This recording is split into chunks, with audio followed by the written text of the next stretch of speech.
out with a program article in 1884 entitled Jewry and the Problem of Christianity, which puts forward the following thesis.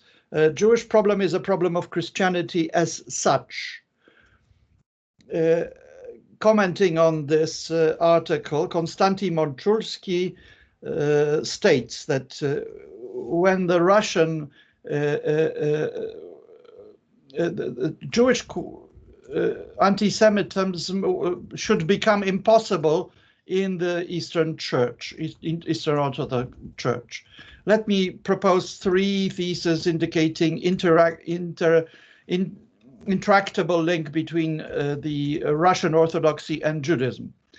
And to start with the first is our liturgy, which is the basis, and the hermeneutics.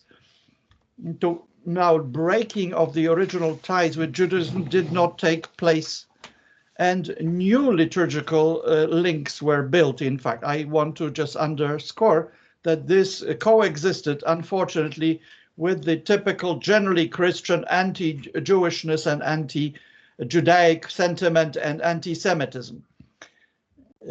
Most relevant examples of such links. And they will come from the gospel, and it's all based on the Gospels or possibly on the Old Testament as the scriptures, living scriptures. First statement: the Paschal Center is the representative of the official Sanhedrin, Joseph, rather than Peter.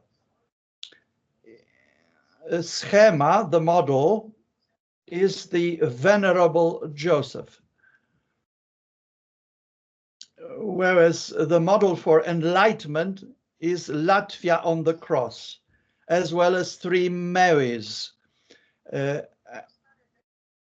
The old texts of the Friday night prayers. Prudent robber,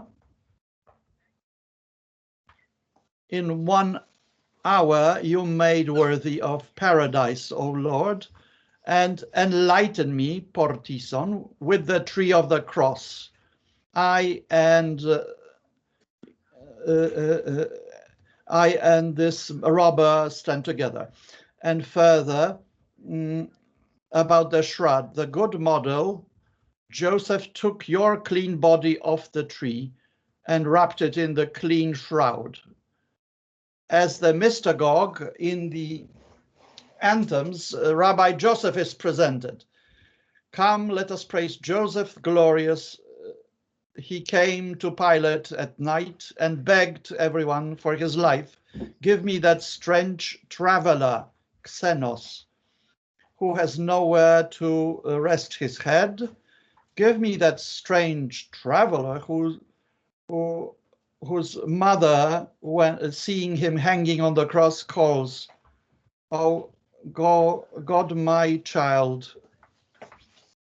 And Pieta is introduced by Joseph, who never abandoned Judaism. He is present at every Orthodox Eucharist, whose utensils evoke the image depicted in corporal antimension on every altar, as this is where Eucharist can be celebrated. Bodily on the canvas of the tomb, as stated by Saint Sophronius of Jerusalem. Canvas and grave materially come from Joseph. And further, on every Christmas night vigil, the choir sings antiphony inspired by Psalms. Oh, those who hate Zion, you shall be ashamed by the Lord. You will dry as grass. And Parsimodia of Israel, the holy Zion of the dining room, create one mystery of Christianity in terms of Eastern Orthodox liturgy. Why is it so bad when we read such great words? Well, following St. Paul, I will quote and note his comment in the letter to Romans. The mystery of Israel precedes its times. It is preserved for the last days. And here we move to the fundamental thesis of my reflections. And this is hermeneutical thesis. Exegesis as eschatological hermeneutics. Christian and Jewish messianism are irreconcilable in terms of interpreting historical facts. Let us note, however, that in a metahistory of the saint, the experience of eternal now, eschatological revelation, we can find deep convergence of our intuition and interpretation with the Jews. These two levels, historical and eternal, coexist as a kind of hermeneutical conflict. Modern theological hermeneutics, the so-called historical critical method on one hand, and the other, traditional Talmudic hermeneutics and patristic hermeneutics, which coincide in time with the earlier. I will not be mistaken when I see the historicity becomes the basic religious criterion in the West, be it were it not for the exception of Eastern Orthodoxy, which is regarded in the West as quite rightly anachronistic. The position of the entire Christianity should be perceived as based on historical critical awareness. So I would put forward the hypothesis thus: despite the dispute between Judaism and Christianity, can today be understood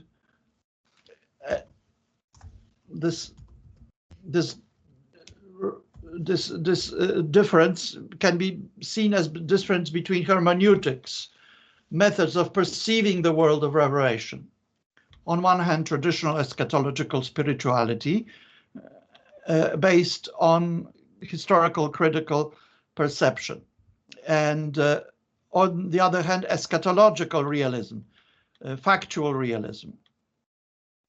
And this vision of orthodoxy is still the only one among Christians to remain ahistorical awareness.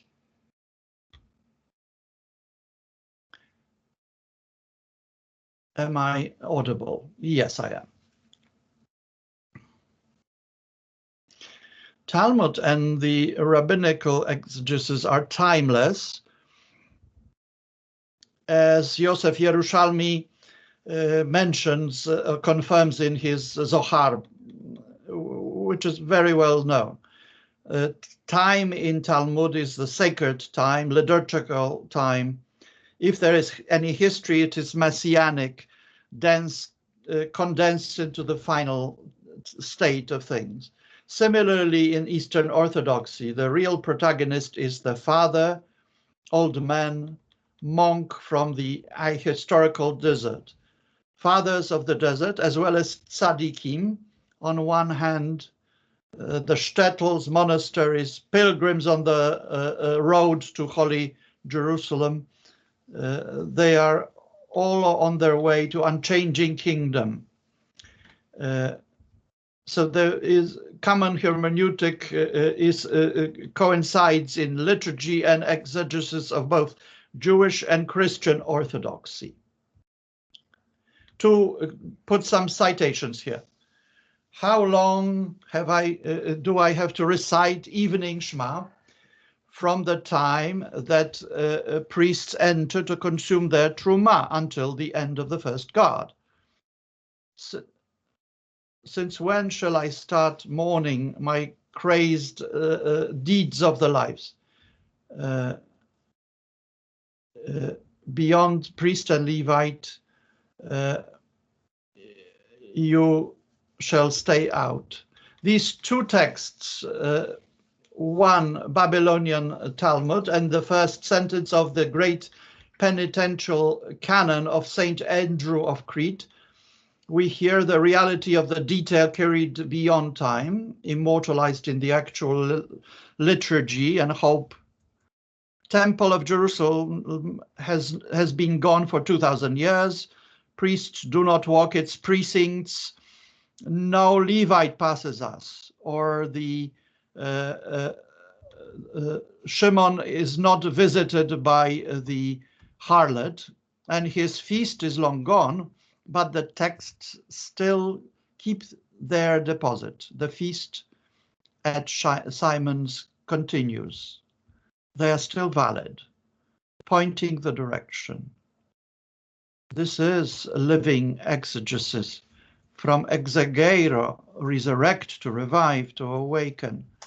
The exact exegesis is similar in Talmudic and Orthodox practice, but it also can be heard in the Roman exultet am angelica.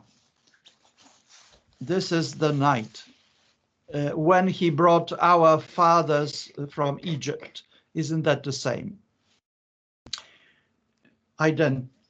Identity. The contemporary historical method, which attaches time to events in factual sense, stands outside the scripture and events under investigation and tries to be objective. Also, a modern approach to history cannot escape from interpretation, from the causational chain. And the difference is in the hermeneutics. Contemporary historian, just like journalist, comes to unearth the facts and believes them, whereas the exegete remains inside the text and knows that fact is objective only within the sacred text. As it is written, he who has ears, let him listen, or let him hear. So we are within the traditional exegesis. The period reviving exegesis began when history ended for the Jews, not so much the political history as a result of catastrophe, but the sacred history of revelation. And a new, different time came to fore, eschaton. Exegesis had to break away from history because there was no more history. This is a quote from Yerushalmi again. Also, the Apostolic Fathers decided in the same way, at the same time, the canon of scripture with words in the field of rabbinical eschaton, Maranatha, come, O Lord. And the church returned from current of history of the empire and the world and remain in Christian and exegesis as anachronistic, outside this word. It was remained among in hermitages and monasteries, among anachorets and artists, the holy madman. And the desert experience of Moses and Christ. And quote, desert has blossomed and sings. Or to Mount Zion ascend, O Jerusalem. Glory, peace to Israel and salvation to nations. So this is always embedded in eschaton. And third thesis, Vladimir Solovyov in the article Jewry and the Problem of Christianity puts forward a critical thesis, end of 19th century, by the way. We are therefore separated from the Jews because we are not fully Christian as yet, and they separate themselves from us because they are not yet fully Jewish. There is fullness of Christianity, and in the fullness of Christianity contains Judaism and vice versa. At the end, the so-called short history of Antichrist in its last words has a surprising parable or vision. it is Antichrist that brings the institutional church to unification. It is the Christians to recognize the Messiah together with the Jews. In one of the prayers after Holy Communion, we find this unfinished of historic forms of the church. O great holy Pesach of Christ, let us connect together into the unchanging day of your kingdom. Thank you very much.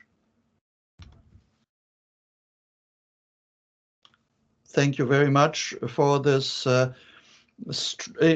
rootedness in liturgy and your hermeneutical reflections. At some point I thought how beautiful it is that we need a solid anachronism and anahoretism so that we can become anatopos, in other words, go beyond time and beyond place to be beyond anything and everything. Another on hermeneutics, the third thesis of W. Emmet states that the difference between Jews and Christians cannot be overcome through human strength, but it is the God who shall save all of the world, as the scriptures promise, and those differences will remain until that time. Thank you very much. Our next speaker is Professor Łukasz Kamykowski, Director of Dialogue of John Paul II University of Kraków, a member of the Committee for Dialogue with Judaism in Polish Catholic Church. And the title of his lecture is Dialogue with Judaism in the Catholic Churches. Handing over to you, Father Professor.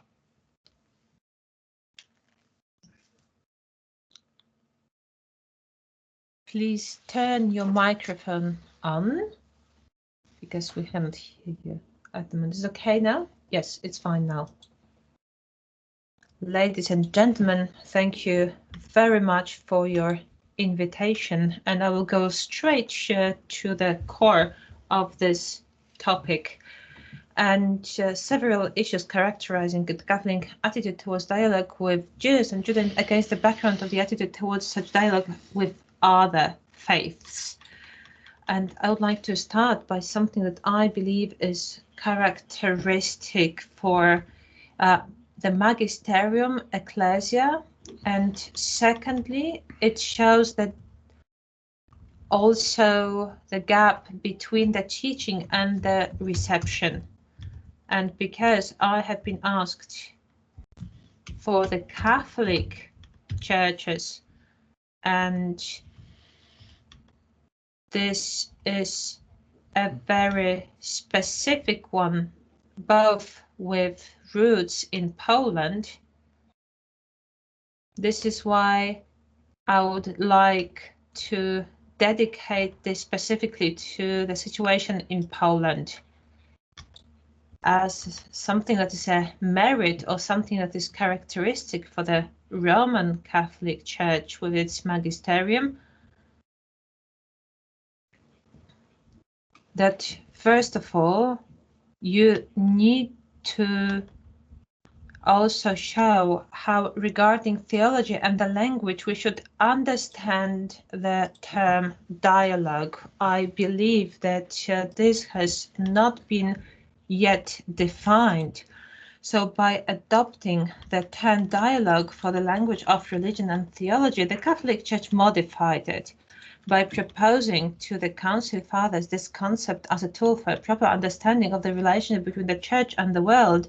Pope Paul VI accepted its double enlargement and deepening, which had been achieved in philosophy and in the political language. The concept of dialogue, used back in the 19th century to refer to a fictional conversation or discussion, was used in the first half of the 20th century by the philosophy of dialogue to describe real interpersonal relations and presented as the key to understanding being, existence. Then, after the Second World War, the category of dialogue was used to characterize the postulated relationship between nations and their blocs, which gave it a strong positive emotional tinge in the face of the threat of self-destruction of community that people became aware of.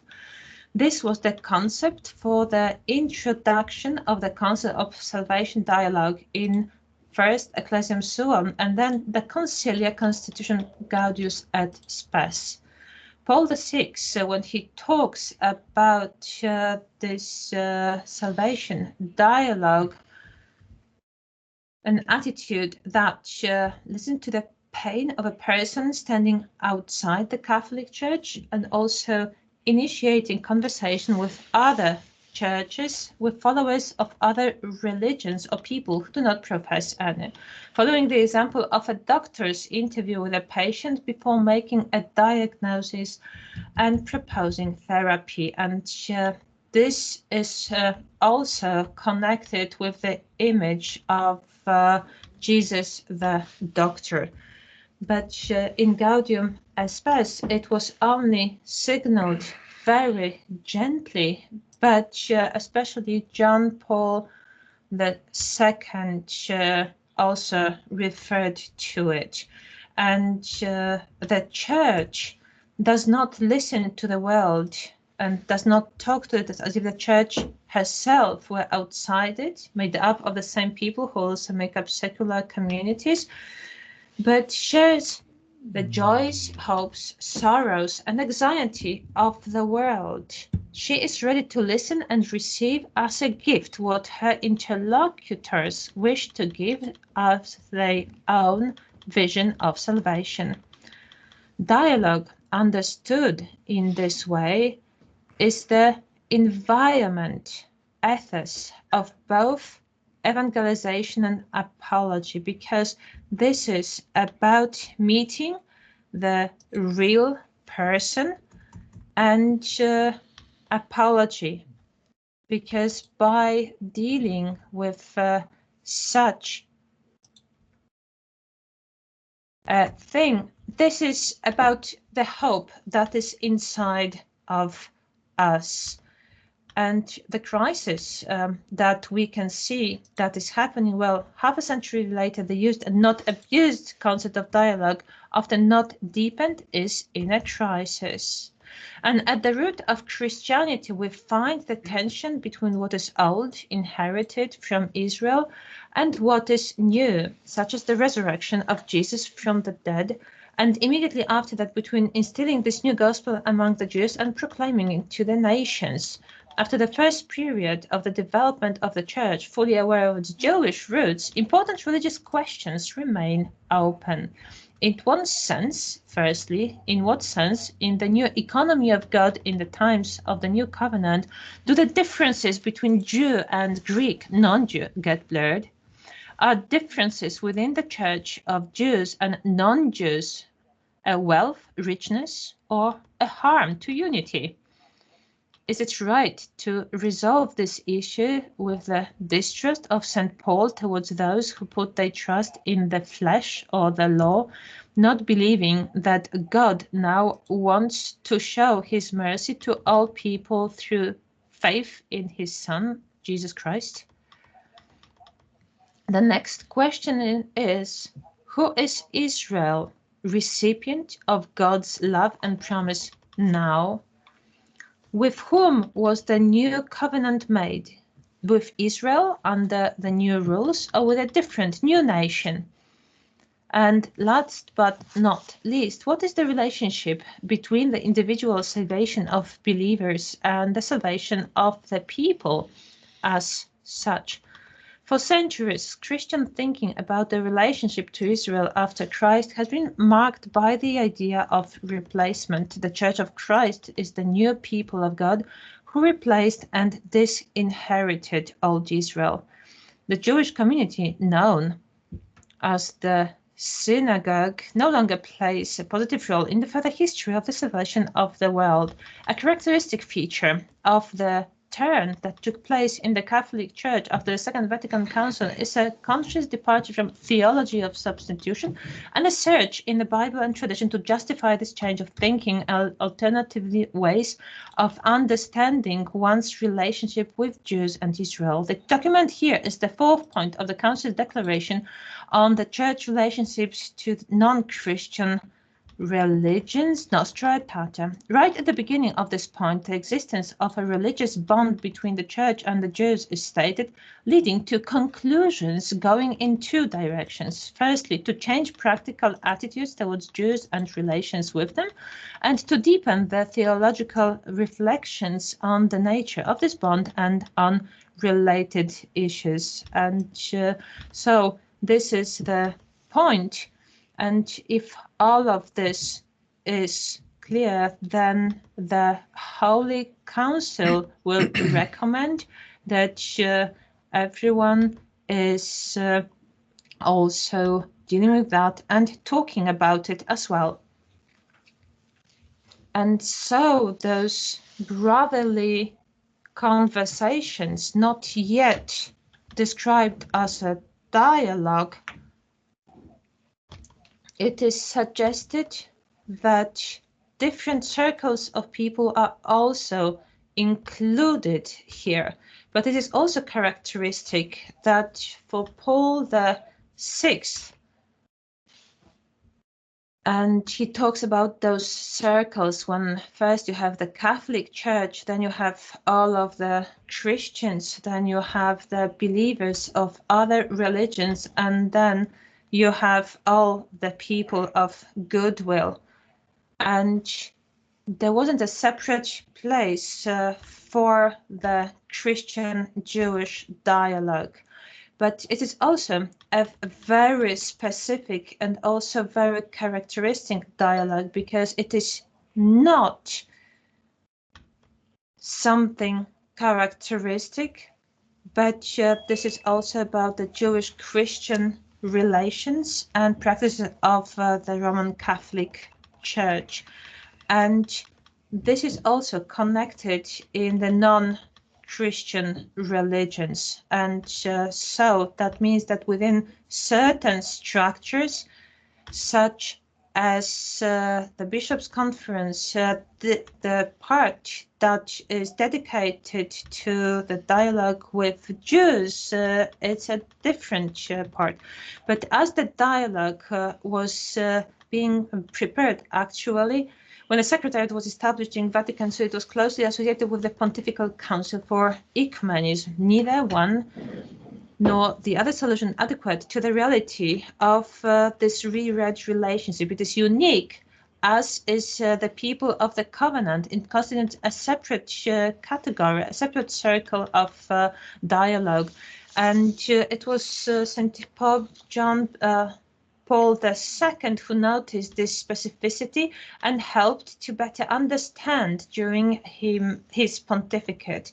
Direct meetings with people invited to Rome, and also he visited all over the world. All of this were a characteristic feature of John Paul II's activities, and this is the paradigm created by John Paul II, that first of all, it is about the deeper knowledge and also the cooperation serving other people.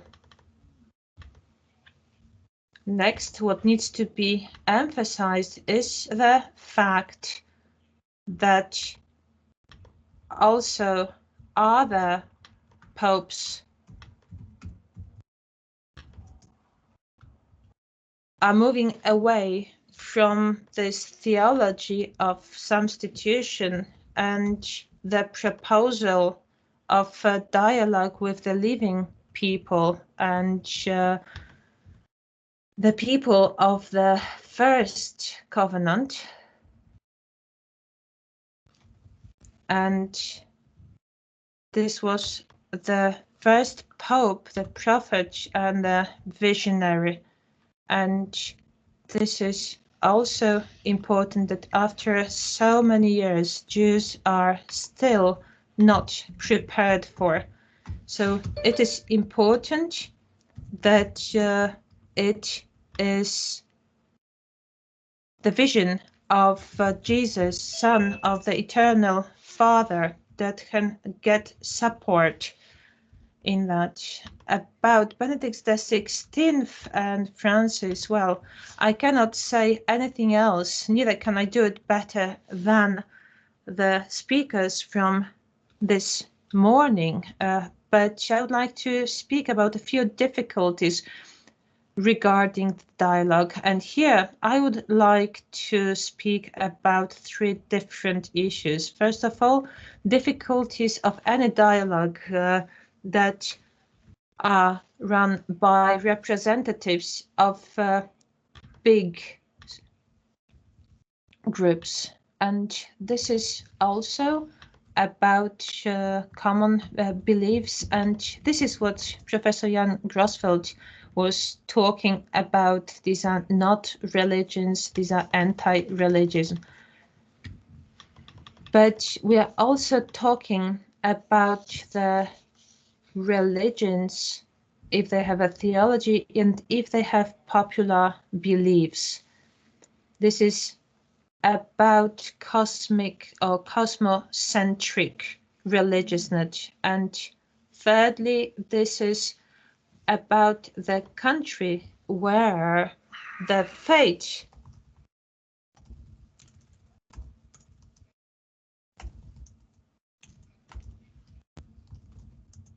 so what was important is that people are working together. They also have a dialogue. They discuss things in the same circles, but they also are endangered by the conversations.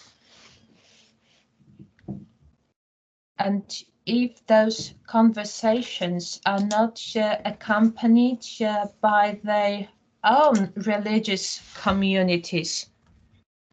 And so this is about religions, and this is about Jewish Christians religions, where regarding the official teaching of the church, every diocese should have an organization for the dialogue with Judaism.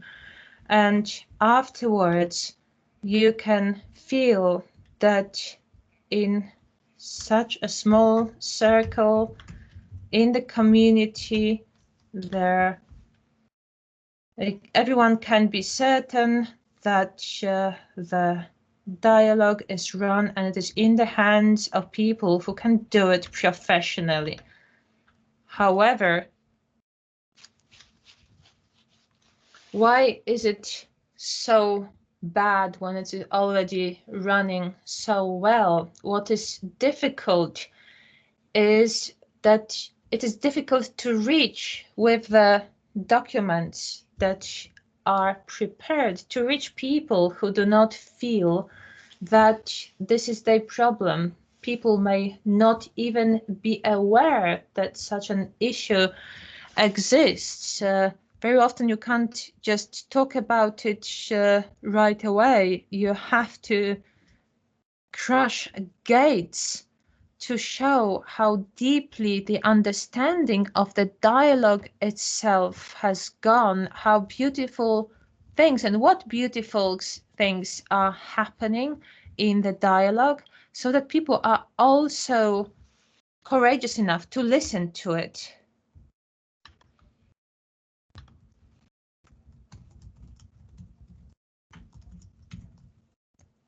So the traditions, especially popular traditions, are not free of different superstitions. And what I mean over here are cults of martyrs who supposedly had been killed by Jews out of hatred and used for religious purposes.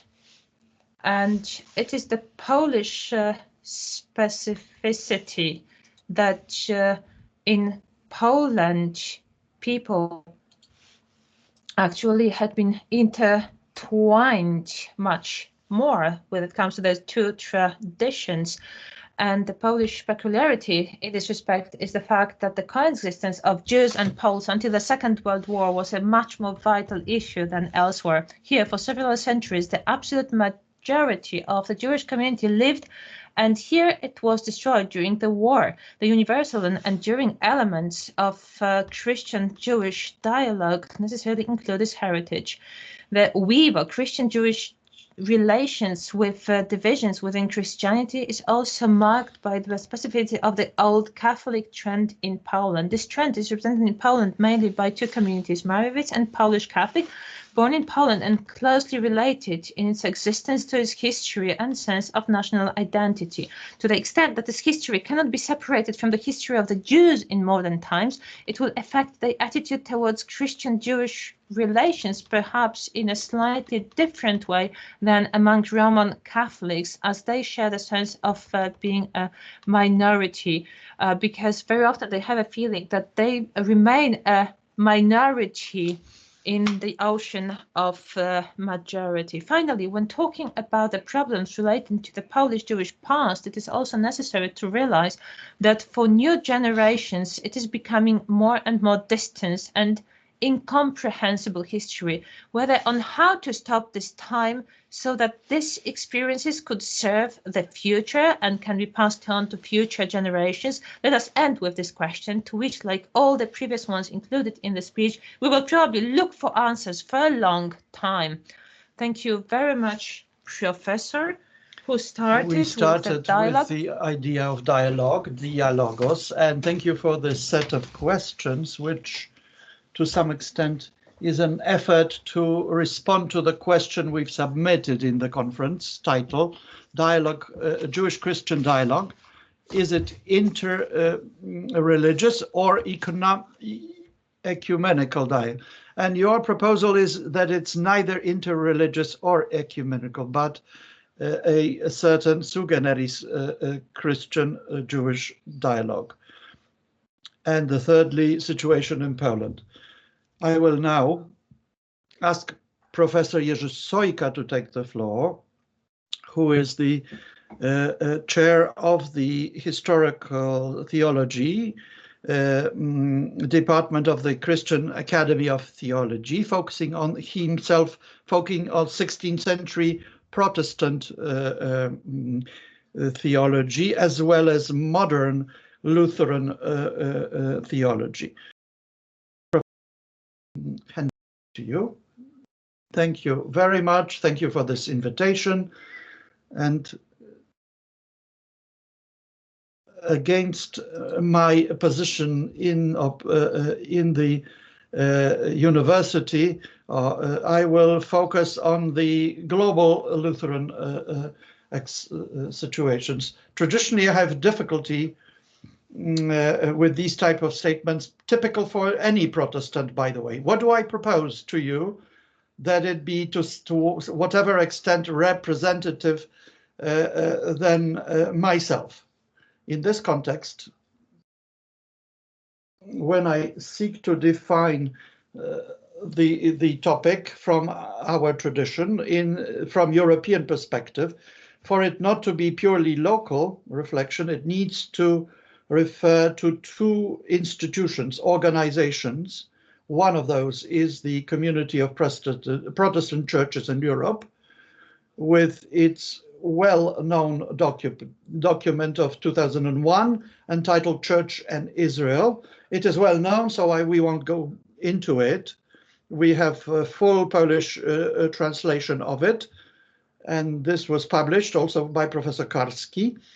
And another international organization to refer to is the Lutheran World Federation, and there holistic vision has not been developed around the issue of Christian-Jewish dialogue.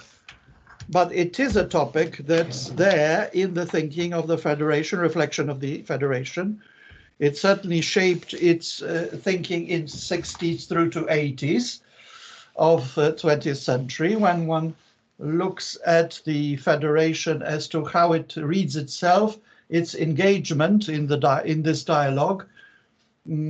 This is clearly a point of reference and should be point of reference to us. So this is the framework of a vantage point from which I would give you insight into the dialogue from the perspective of the Lutheran institutions. By the way, the Federation brings together, affiliates nearly 150 churches from 99 countries. So let me start with 1960s and 1970s. This was the early days, nascent discussion of approaching the topic of dialogue, Christian-Jewish dialogue. The early consultations within the Federation actually began in 1960s and had a very specific context. Its context about mission or missionary activity. This quickly led the Federation to the question of the status of the relationship between Church and Israel and the status of these relations. And somewhat differently than in the Eastern Orthodox tradition, Apostle Paul appears immediately, a letter to the Romans, chapters 9 to 11. That becomes a point of reference, a continuous refrain that comes back in the discussions. Since this was a topic undertaken in the context of the missions, the question is how Christian testimony to the Jews should be placed, or bearing witness to Jews. Should it differ in any way from its mission to the world? And of course, which is, by the way, but here, in short, there is a clear notification of similarities and differences and common ground in humanity. So we meet first as human beings, and then we meet as Christians and Jews. So this is something that I would point to you first, because this ultimately evolves even over the short period that I am referring to. Certainly of great importance is considering the fact where this reflection starts over time, is the question of anti-Semitism. Right in the very first documents of the consultations, we read a statement where anti-Semitism is defined as alienation of man from his neighbor, and which is based on prejudice and denies dignity and equality of peoples. And it is a demonic rebellion against God of Abraham, Isaac, and Jacob. And that further leads to rejection of the people of Jesus, the Jew. And then it's defined as spiritual suicide, anti-Semitism is. And further, that the fault applies to all Christians for this. One cannot avoid that. Right at the beginning of the discussion on anti-Semitism, there is a pretty obvious statement, but important one, that the theoretical rejection of anti-Semitism is not sufficient. It needs to translate into practice of attitudes of the Church. The obvious problem in the Lutheran tradition is the anti-Jewish writings of Luther himself, which represent an important element of his oeuvre, and that goes into the critical side. This assessed critically the church of his time, and he was able to trust the providence when he was going against the currents of his century. But when later he referred to the Jews, his entire anti-Jewish discourse is steeped in the fear of whether God can preserve his church and his desire. And here Jews are the threat, eschatological threat to Christianity, alongside the papists. And this is clearly out of line with the earlier distinctions of 2 decades before of key importance.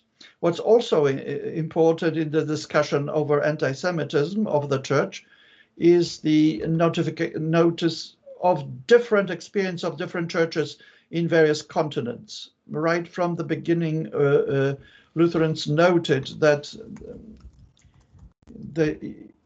the cultured discourse of Europe doesn't bring is pretty obvious on topics such as anti-Semitism, Shoah, and so on, whereas in Asia that experience is quite alien. So bringing in of perspective that goes beyond Europe is a difficulty. This is time of federation. Europe is no longer the center of the world, but the churches of the South come to the fore, and what is obvious for the European theologians is not so clear and understandable for those with the African or Asian experience. So that's another context factor in the discussion about relationship to Judaism and discussion with it. And this clearly was another one that held back the discussion was the conflict of the Middle East. This was the time in which to clear the position of Lutherans in the Holy Land, in the state of Israel. These were typically Arabs. At that time, there were problems with them obtaining appropriate citizenship status, and this opened a discussion and that brought the topic of the state of Israel to the entire to the dialogue, so to speak. Now, what was the outcome? There were some practical demands that were formulated.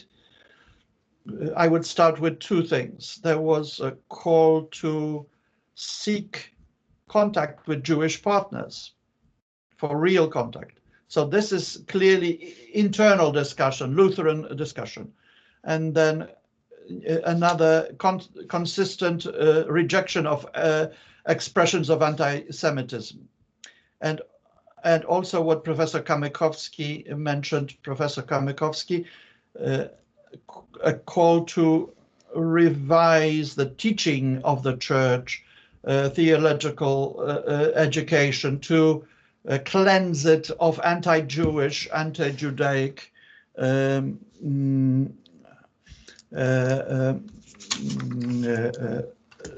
content. But that went to theology, and it noted that the Lutheran divisions of Gospels, it contains this rejection of the law, and that needs to be reviewed. Also, the New and Old Testament relationship, and the third topic, place of Israel in the plan of salvation. And I would stress here, to summarize, that this was strictly inter-Lutheran discussion, and this is only discussed in the context of missionary activity. And what has been characteristic for the entire discussion then was the clear rejection of anti-Judaism and anti-Semitism. Now, 1980s is a rather continuation of the same threads of discussion, but there are two important changes that take place there. Firstly, we have a situation in which the dialogue about Jews becomes dialogue with Jews. And I will mention another important aspect, is the 1983 anniversary of Luther's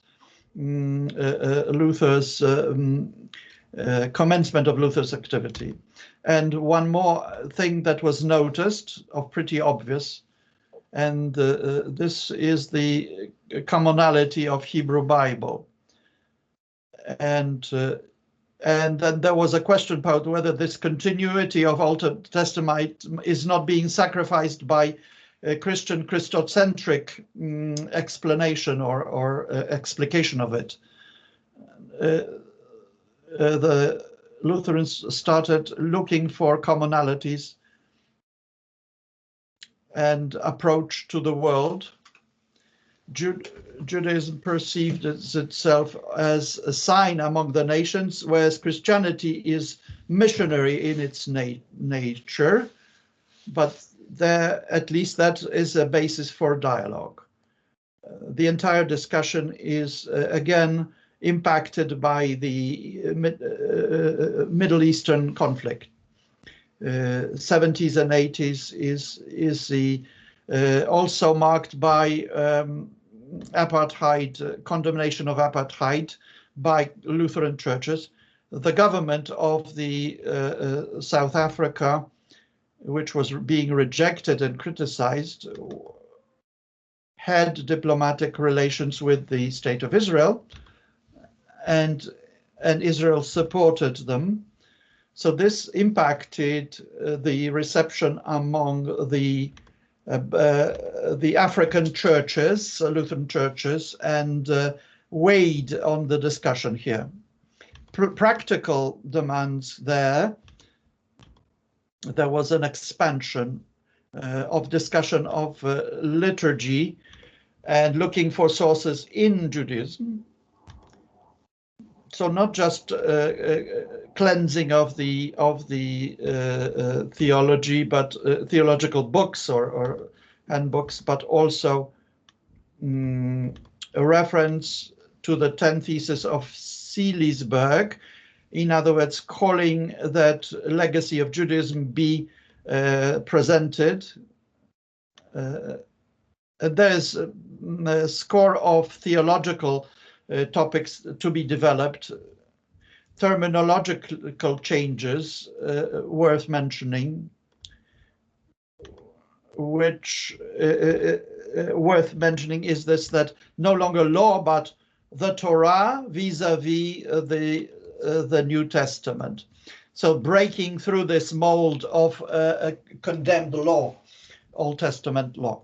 What's specifically important in the 1980s was linked with the 500 years of Luther's birthday, 1983, and this created a discussion, and a document was published with International Jewish Committee interreligious consultations, and both sides presented their in this document the anti-Jewish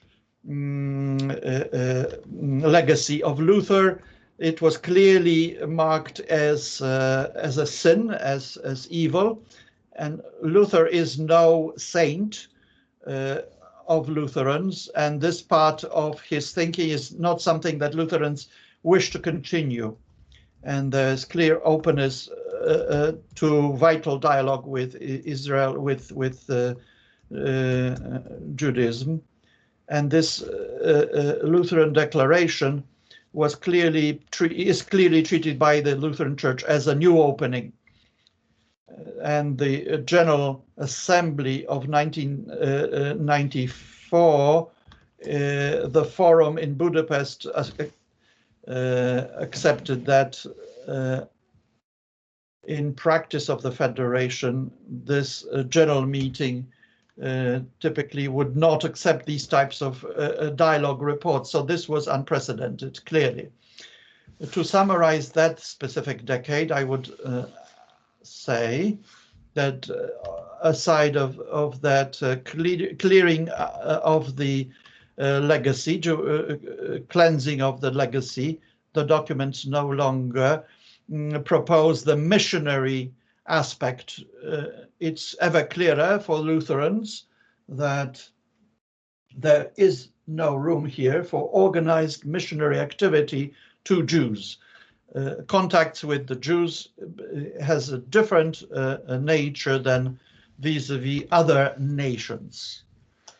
And hence, one needs to develop dialogue, such a joint effort for the world interpretation of the Bible, and that's the field for discussion, but certainly not treatment of Jews in terms of those to be addressed with missionary activity. And to summarize, the topic returned at the beginning of 2021.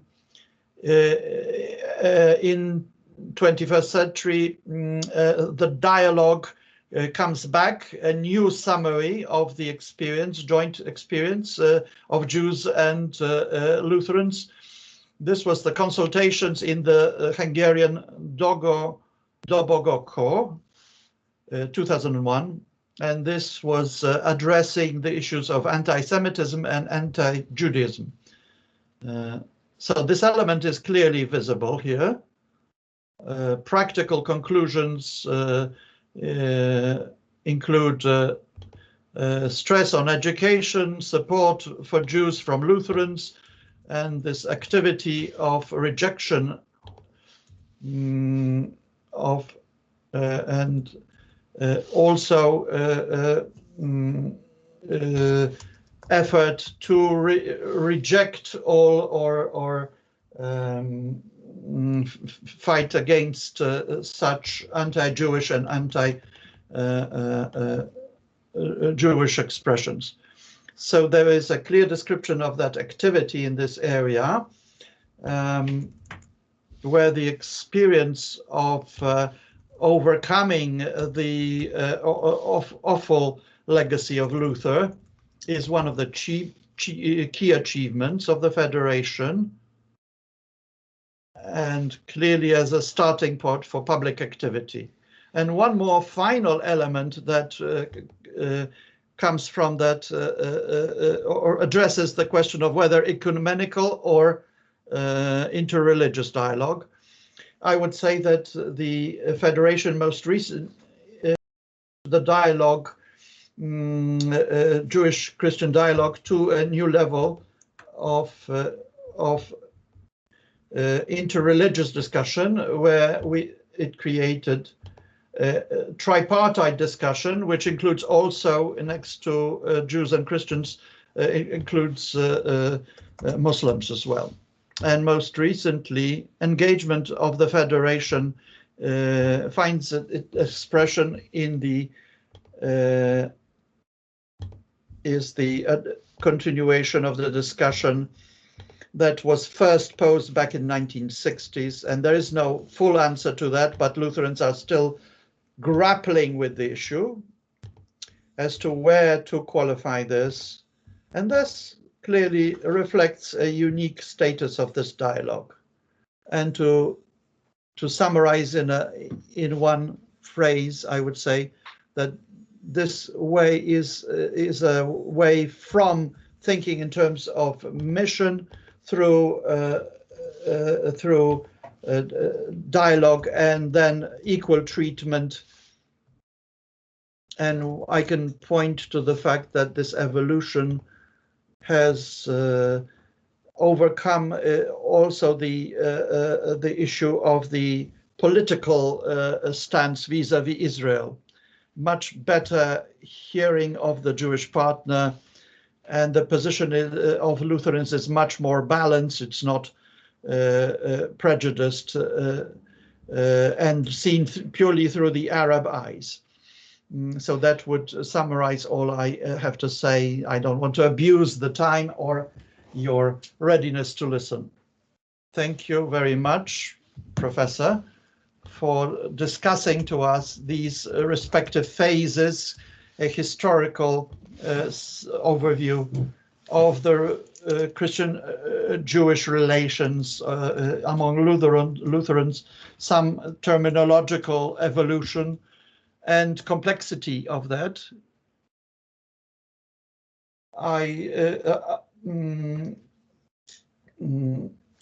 also thank all the speakers for their discipline. And now let's open the discussion. And those who wish to raise their hand can do so by pressing relevant icon and then switch on your microphone to engage in the discussion by posing a question or otherwise. Is there a question to be asked?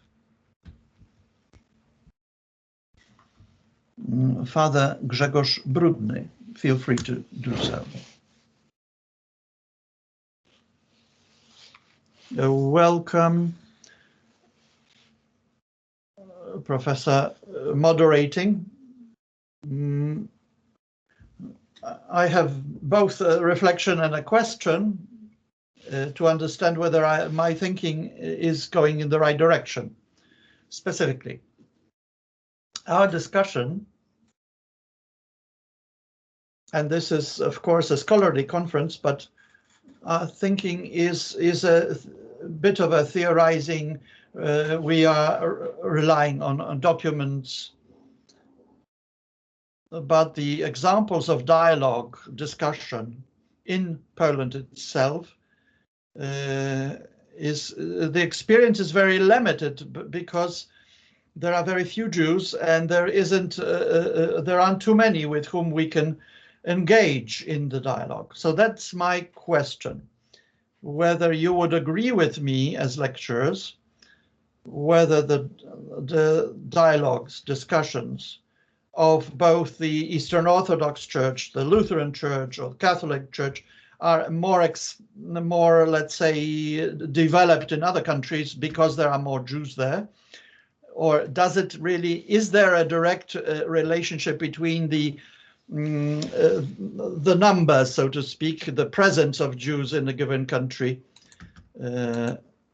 Also, looking at Lutherans, there aren't too many, so we may not be a partner for dialogue, but in Sweden, maybe that's so. And another question, whether the speakers would agree as regards the perception of what has been happening in the Christian-Jewish dialogue. And in the morning sessions, someone said that the educational there's some lacks there. This is quarterly of a specific and there is an article, 8-page article, and the picture of a Lutheran Jew and a priest. This is and there is a picture of young people who are standing and listening to the prayers in a place of mass murder, where Bishop Cisło speaks to these young people, making them sensitive to the events that happened in that village. I expected the young people to be bored and playing with their iPhones, but they were listen. So I'd like to ask for your reflection. How can we speak of these documents to the younger generation? Whether you have specific practical suggestions, and also this reflections about presence of a given group in a given country, be they Jews or Lutherans or otherwise. Thank you very much for this question, and I will only mention that Grzegorz Brudny is one of the co-authors and cooperates with us in the project Ecumenical Lublin Ecumeniczne. So we cooperate on an everyday basis because it was a question to the speakers, and I'm sure that they are going to respond. But let's just collect a few questions, and it will be easier to answer them. Michał Kalski, the floor is yours. Good afternoon. I have a question to Jerzy Sojka. Because you mentioned a document from 1983, Lutheranism and the Jews. It's a document from Stockholm, yes? I analyzed it some time ago, and I tried to draw conclusions and also look at it critically. And I came to the conclusion, or it occurred to me, maybe not everybody has read it, but if I remember correctly, there were conclusions. There were Lutheran conclusions, Jewish conclusions, and common conclusions. It's not a long document. And I remember that in this Lutheran conclusion, then, of course, there was the condemnation of Nazism and anti-Jewish statements by Luther. Then still attention was drawn to the fact that those statements by Luther were anti-Jewish, anti-Semitic in the religious sense, but people moved away from anti-Semitism as such. And I recall some of the writings by Luther and what he wrote about Jews. Then the later works are very anti-Semitic. He talked about driving them out, pushing them en masse into closed spaces. And so this was used in the Nazi propaganda. Even I can't recall the name at the moment, but the editor-in-chief of the Stürmer said, and I need to quote verbatim, that if Dr. Luther were alive today, he would be sitting here with us during this trial. So I would like to look at this differentiating between anti-Semitism and anti-Judaism. Wouldn't it be better to simply state that Luther writings were anti-Semitic? And I'm talking about the later writings that would place him on those accused stands. But initially he was talking about the Reformation, Reformed Christianity, and then people really discovered Christianity, and then it turned out that it's not really the way it happened. And what he wrote later in life was pretty horrible. Thank you very much. I just wanted to mention that now and again we mention in the documents that are being published and in the studies on ecumenical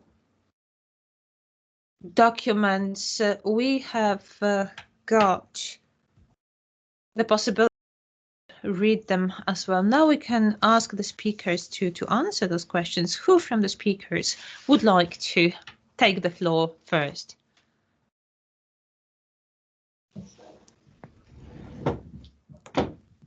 Reverend Professor Łukasz Kabykowski, the floor is yours. I would like to refer to the question regarding the reception, whether it is not a difficulty that we don't have a partner to converse with.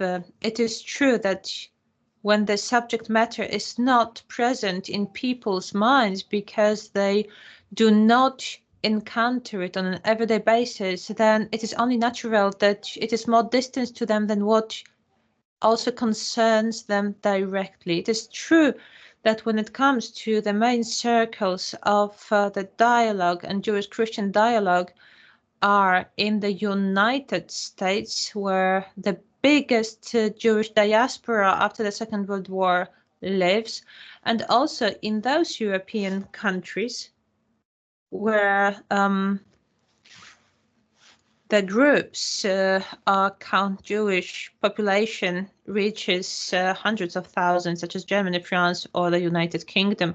This is where that subject is very tangible for the population. What I would like to talk about is the initiative that we mentioned before lunch. It is the Day of Judaism in the Catholic Church that now is being expanded, not just within the Catholic Church, but also expanded to Christian churches.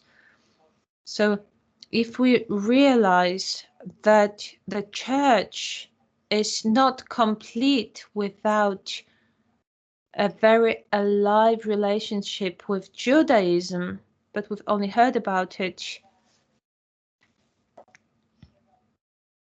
pretty recently, we need to educate. We need to educate people that this subject matter is of interest to us as Christians, regardless of what relations we personally have with the living Jewish community. And regarding the Day of Judaism in the Catholic Church in Poland, we have got the first swallows, but up until very recently, well, I will mention that in the diocese we have got the liturgical calendar for the whole year. Then up until the last year, this unit responsible for ecumenical dialogue and the week of prayers for the unity of Christians, and also the Day of Judaism in the Catholic Church in Poland, as well as the prayers of Catholics and Muslims.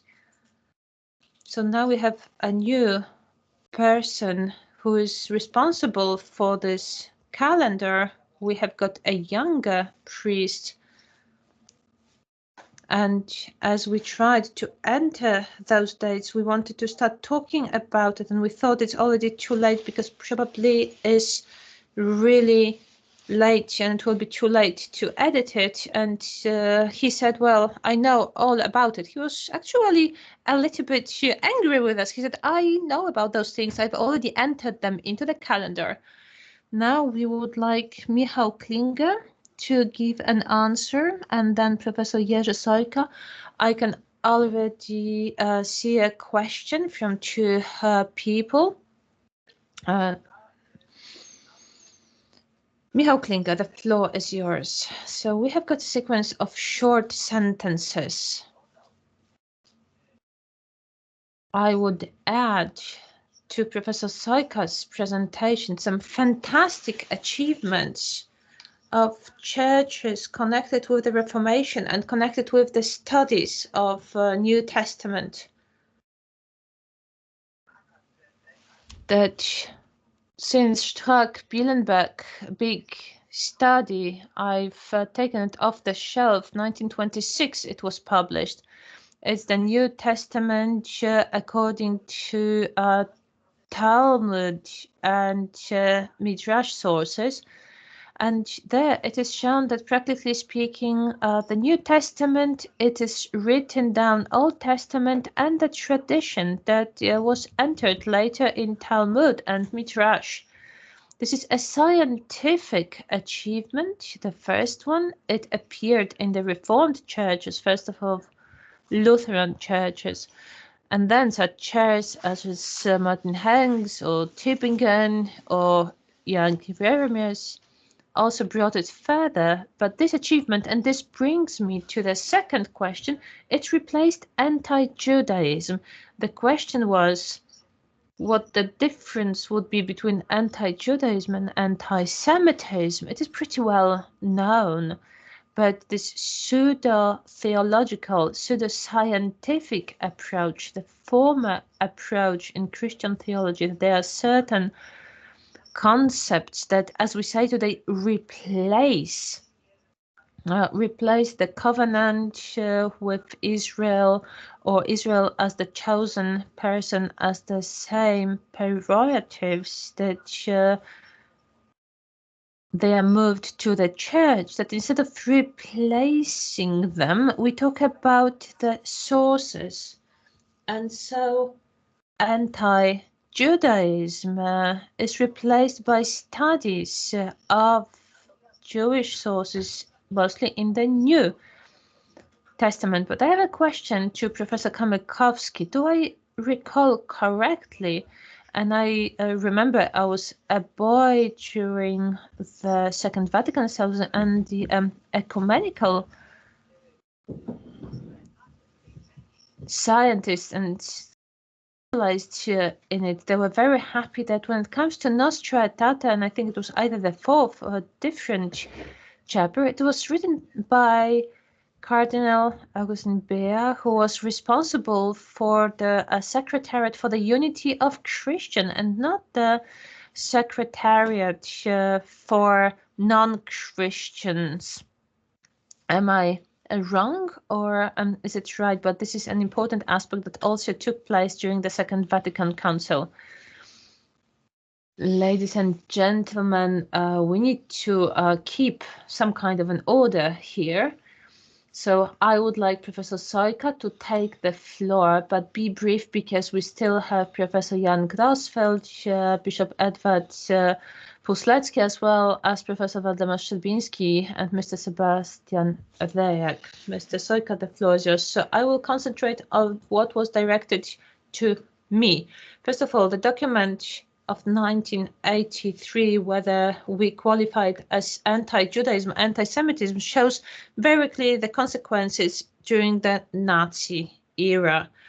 And this differentiation is not used to somehow blur this association. And secondly, politically motivated anti-Judaism and anti-Semitism of hatred towards Jews, saying that they do not have space amongst other human beings within humanity. This doesn't fit the 21st century, and this theological differentiating is used by the Federation, and there is a heated debate about this is right or not, but I was supposed to be brief. So now the last series of questions, Mr. Sebastian Rejek and Waldemar Szczerbiński will be next. Sebastian, the floor is yours.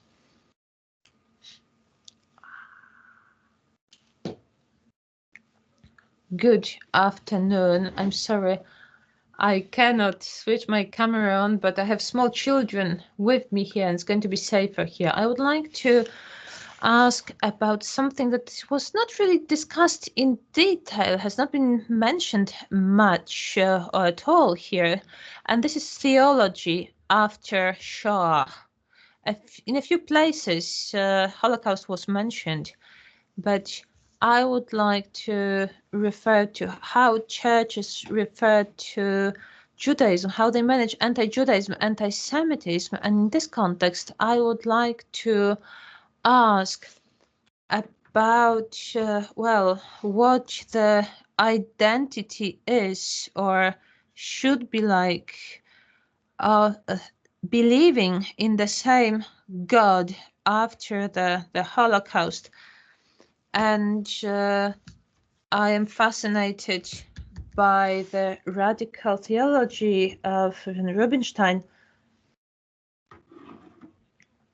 And there was the great work after Auschwitz, theology in contemporary Judaism.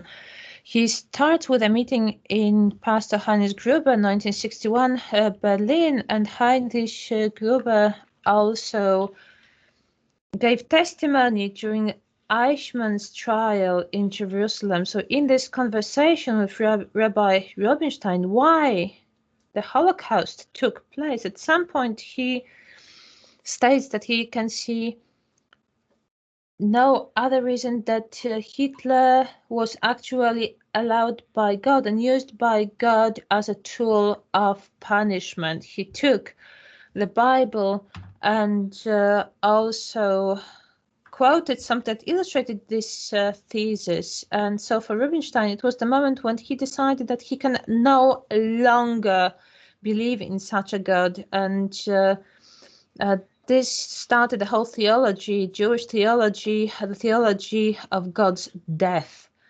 So how the interpretation in different churches, this thought after Shoah, how is it present, if it is present, how it changes, how it shapes contemporary theological thinking in relation to how Holocaust could happen. So now I would like to ask to be brief when it comes to the question. Professor Waldemar Szczerbiński. I have a question to Mr. Jerzy Sojka, because he mentioned initially that he always feels that issues when he speaks on behalf of all the Protestants. It's difficult to speak on behalf of all of them because there are so many of them.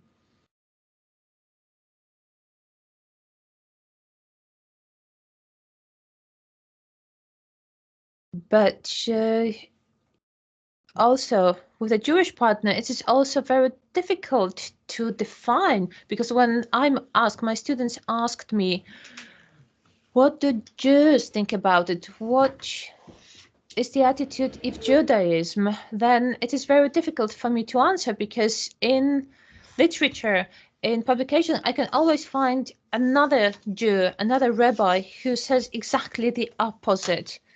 So then bringing together the Protestant way of thinking and Jewish way of thinking, that's really complicated. With Catholics, it's slightly easier, because when we listen to a priest or a representative of the Catholic Church, we have the official statements, so we know what the official teaching is. So how can you solve this issue? How can you reconcile what is not so obvious? Professor Grossfeld is also asking a question. Please. Professor is with us. And again, you need to switch on your microphone. You're cut off.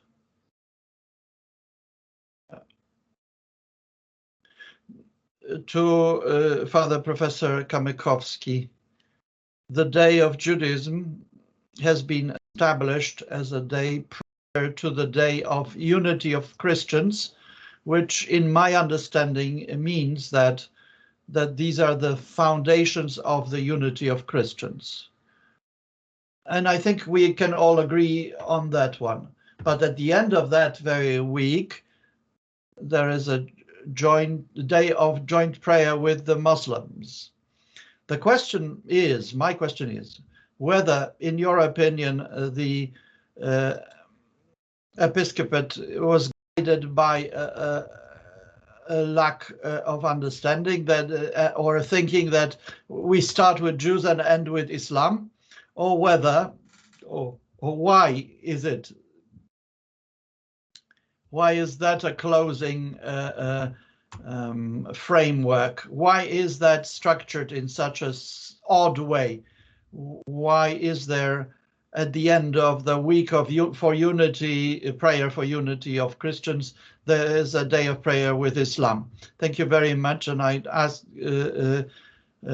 Bishop Kuchlecki to ask that. Thank you very much. This is an incredibly interesting question. My question addressed to Professor Sojka, who spoke on behalf of the Lutheran Federation, but more generally of Lutherans. The Lutheran family is a broad one.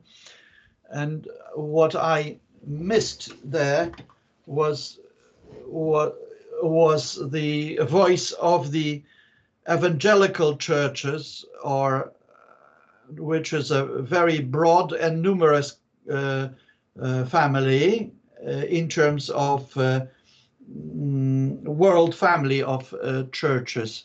Their voice would have been important here, and it's not here with us. But could we ask Professor whether he has heard official positions of the fundamentalist Christians on the issue, particularly in the United States of America, and whether these views translate into political views and the relationships between the US and the Israel, and whether in the future the voices of these conservative Christians, as well as free Christians, non-affiliated Christians, actually reach the ears of other denominations of Christianity. Thank you very much for that. So I would ask now that we start with the responses, to start with Mr. Michał Klinger first, followed by Professor Kamykowski, and then Professor Sojka. So I would only respond to this theological explanation or comment on the tragedy of the Holocaust. I would say, thank God we don't have that much of it. Maybe less than a decade ago, this remained a taboo, and it's on. I would prefer that the taboo remain. Would you like to hear that Poles were beaten up, and this must have been the God's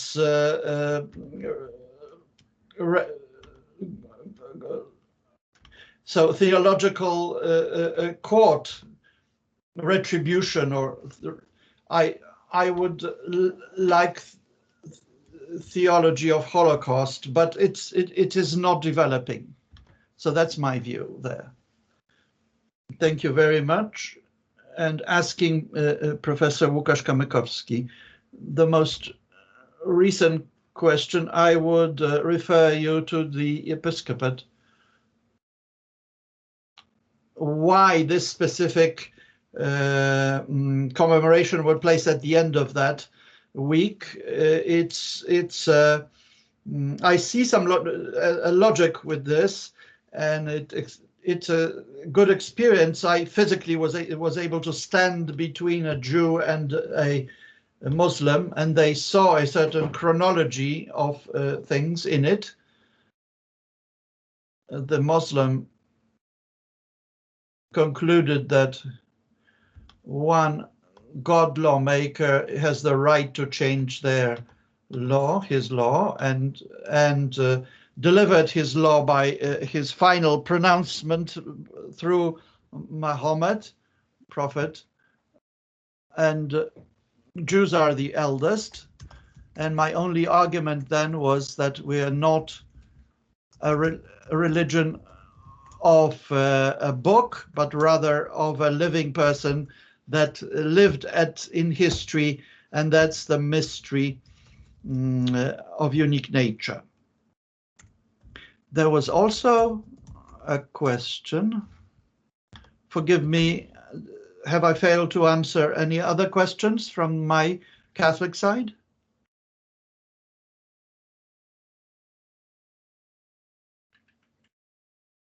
So at this stage, we're fine. And Professor Jerzy Sojka now. Let me put it this way. I qualified my statements at the opening of my comments, not specifically to the Christian-Jewish dialogue. Catholics have it easier, so to speak, because they know what they think. but Protestants have it easy also, because we understand that we can have a joint position but differ somewhat in our views.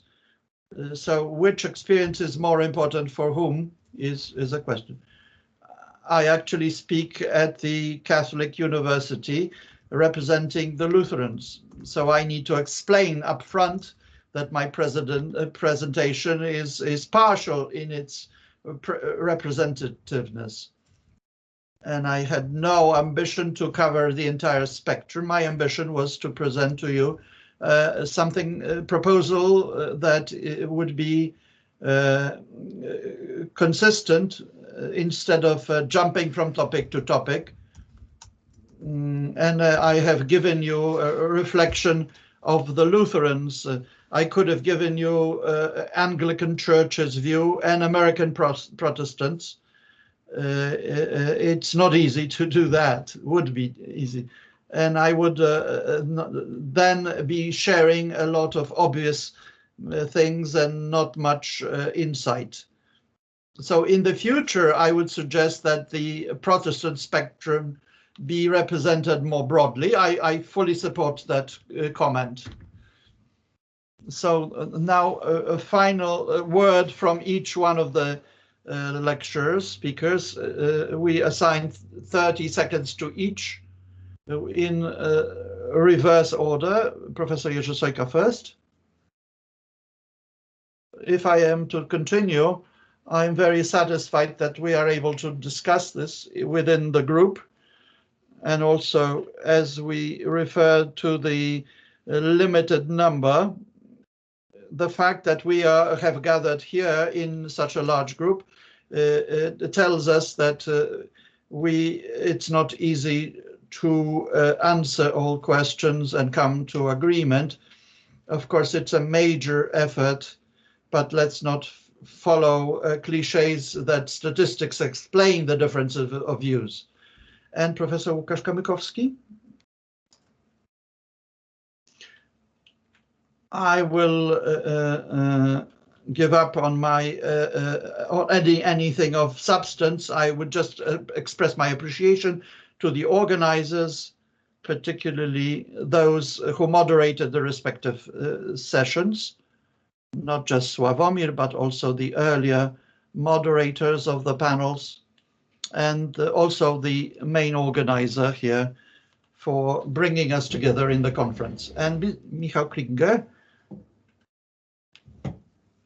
I would hold on to the hope that in the future, the mystery of Israel and Church that's now hidden shall be revealed.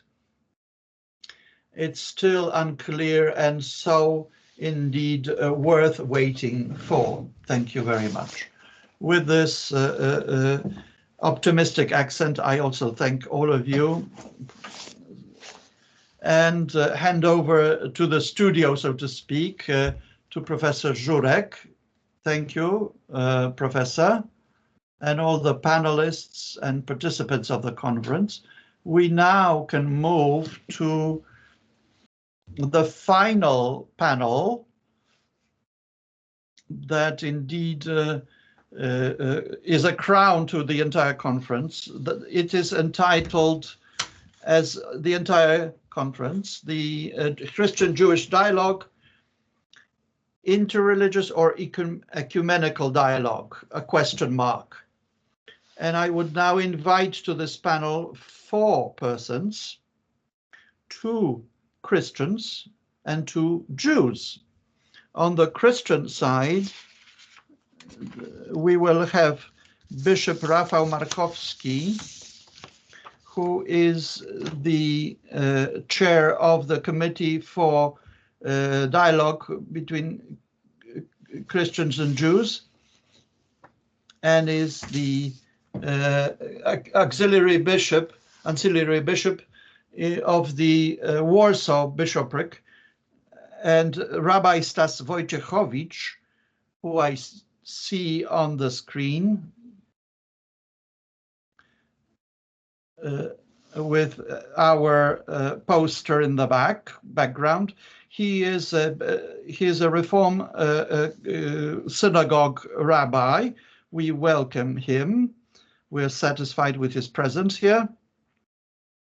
Another speaker on the Jewish side is Professor Stanisław Krajewski, who is in himself a legend of Christian-Jewish dialogue, a professor of mathematics at the University of Warsaw, and co-chair of the Polish Council of Christians and Jews, and the most engaged Jew, and in global terms, engaged in the dialogue, Christian-Jewish dialogue, and there isn't another person that could match this.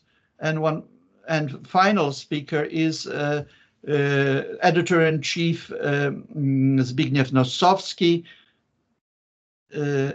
He is of the Więź Quarterly and co-chair of the Polish Council of Christians and Jews. Okay.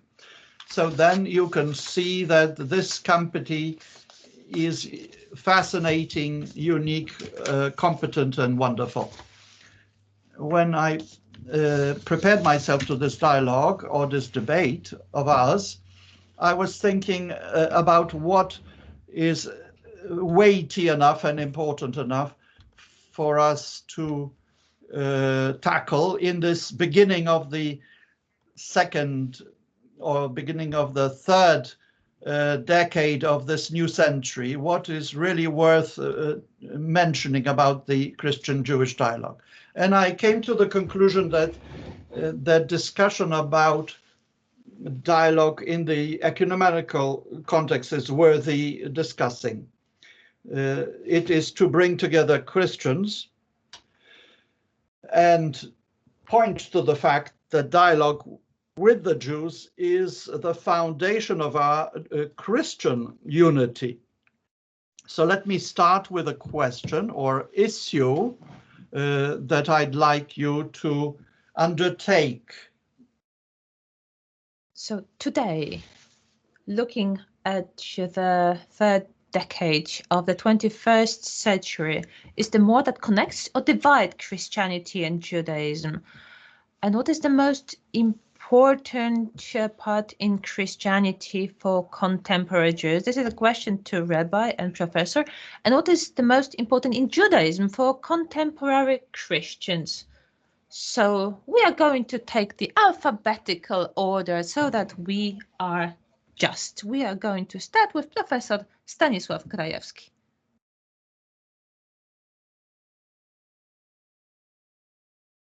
Good afternoon, good evening. Thank you very much for your invitation. I hope that you can hear me. Can you hear me? Yes, we can hear you very well. So I'm going to answer this question, or those two questions that have been asked just now. What connects us, whether more connects or more divides us? It is not a yes or no question, because everything depends on the perspective. So from the point of view of India and religions in India, then Christianity and Judaism are very similar. They are minor details that from their perspective are not very important, but from the European perspective, or Christian or Jewish, those differences are bigger, but similarities are also important. So to state in one sentence, in my opinion, the differences are first of all about a different status of Jesus, that he's more than just a human being. And this is where the majority of issues and theological differences come from. But there are also many other subtle differences, such as the covenant, such category and how important it is. And Rabbi Jonathan Sachs, who passed away more or less a week ago, a former chief rabbi of Great Britain, an amazing thinker who very clearly presents different Jewish issues biblical, theological, but in such a way that he is able to reach practically everyone. And then he says that Judaism is more about dialogue with God, and Christianity is more about the religion of salvation. This is the religion of dialogue and the religion of salvation. But both Judaism and Christianity have this motive of dialogue with God, covenant, and it is important, but there are different things that are of importance, but there are more differences if you look more closely. However, thinking about the perspective of an average believer, there will be other aspects that will be the most important differences.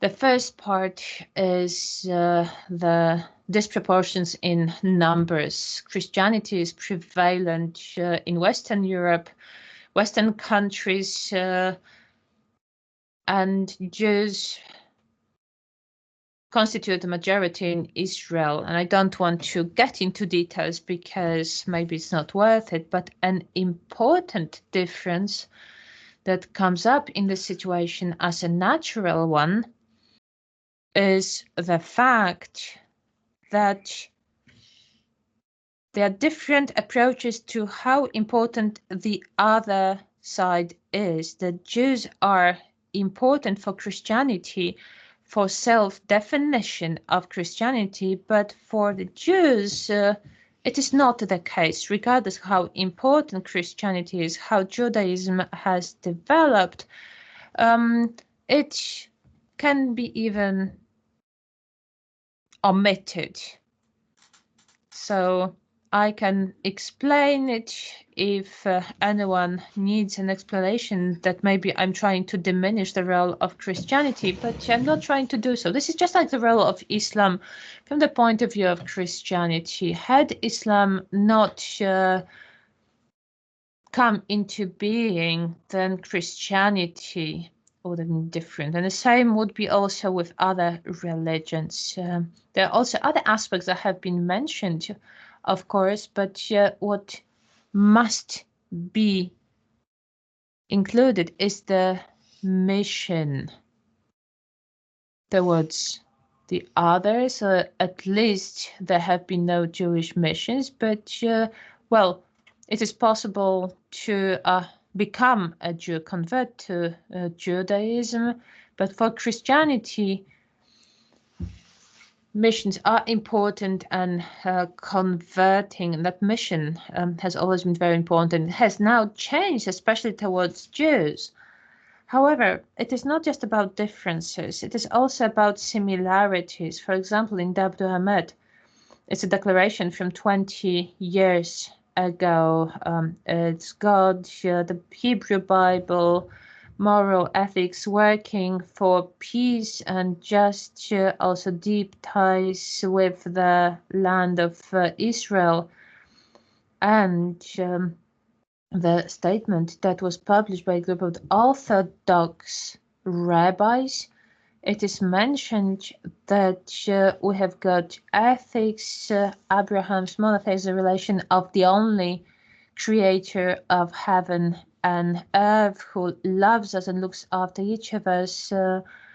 Then the Jewish Bible, family, just freedom, universal love, and peace on earth. Of course, you can enumerate them. It's very elegantly done. You can ponder on each of them. So the fact that we have things in common doesn't mean that they are understood the same way. For example, the Messiah, waiting for the Messiah, and also awaiting him. It is interpreted in different ways, and Michał Klinger talked about it. You can talk about it being convergent, but when we talk about the Messiah, then this is an important difference and an obvious difference.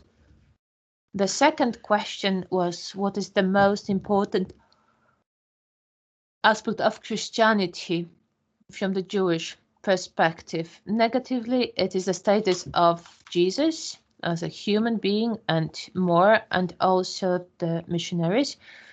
And but we also know that we as Jews can be thankful that the Bible is known around the globe. Everybody in the world knows the Bible. For example, how to understand idolatry.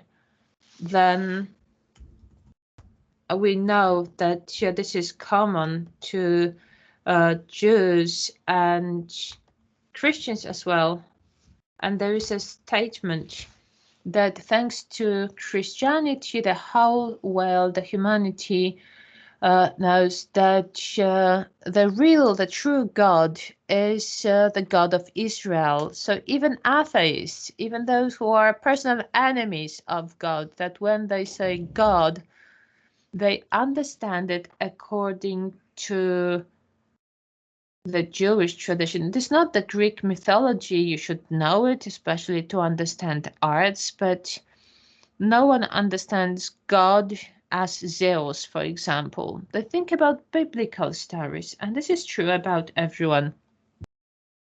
And in that sense, we also owe a lot to Christianity. That would be it for the time being. Thank you very much for this first voice. And the same question goes to Bishop Markowski. Good evening to all of the participants once again. And referring to the question that was asked, I was connect the dialogue, Jewish-Christian dialogue on those two levels, theological, doctrinal, and historical. In my opinion, they are very much connected and to a large extent also influence this dialogue. And looking at the doctrine, looking at similarities, certainly at the foundation is the idea of the revelation. This is about what Jan Grosfell said. This is about God that enters the history of the world.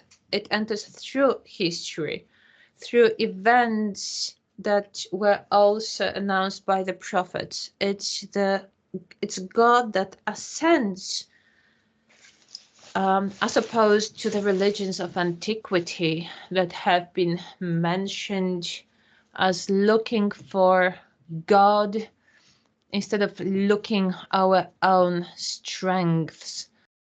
And this is the direction of God who ascends towards the human being, not because the human being is so important and is worthy of the divine presence, but this is this love of God that cannot be understood.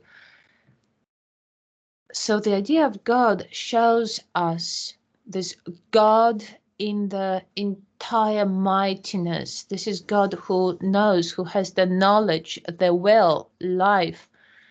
And based on that, he creates the world. So this is a creationism that in turn decides to a large extent about the world and the human being.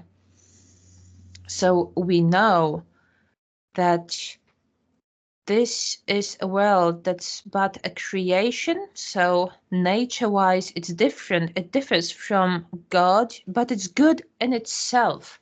So we have got the acceptance and valorization of the world when, as a created world, it is good in its nature. And at the same time, it strives for perfectionism.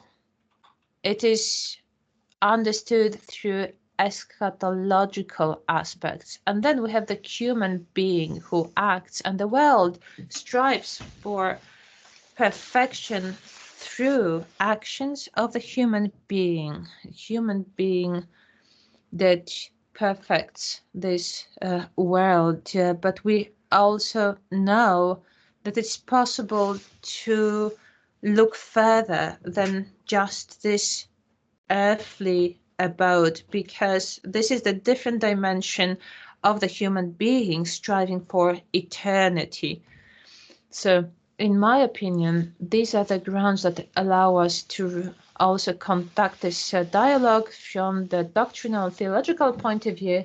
And it's also connected with history, and history has not really been serving well on supporting this dialogue, because we have got two religious communities that, at their own wish for centuries, have been brought further away from each other, further and further away. So the idea is to tidy up historical issues, what could have been a problem, what has been a problem over the centuries of our history that have made it impossible to conduct this dialogue, or were a hurdle in this dialogue. So, well, this is also the view of the Polish episcopate, and I'm doing so not because I'm a bishop, but because it's been mentioned quite a few times today. And from the point of view of the Catholic Church, to overcome difficulties in this dialogue, then I would like to refer to what has been done over the past 20 plus years. It was possible because my predecessors, who in my opinion have done so much about building British Bishop Moszyński, Bishop Kątecki, and also Bishop Mieczysław Cisło. So those people who within the Polish Bishops' Conference have been doing so, and it has not been easy, because also because of meetings of the Polish Bishops' Conference.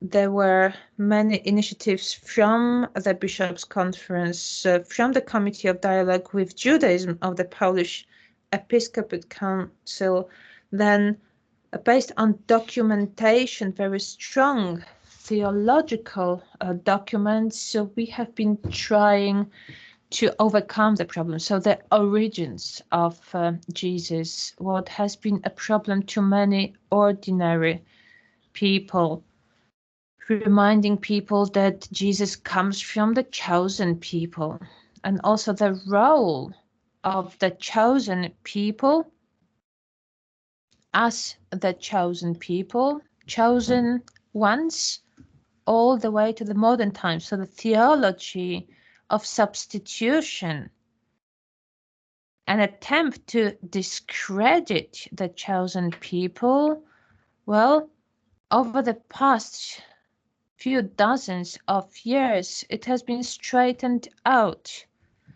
And also deicide, that deicide, also reminding about nostra aetate, if anyone is guilty of the death of Jesus, it is the Christians themselves who commit sins. They are guilty of his death. We have to remember that it was an act of voluntary choice, and the cross that was to redeem people.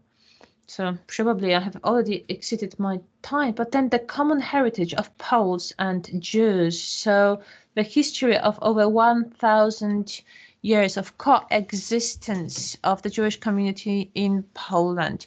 The Holocaust, well, the Polish Bishops' Conference, Polish Episcopate has not been omitting that subject.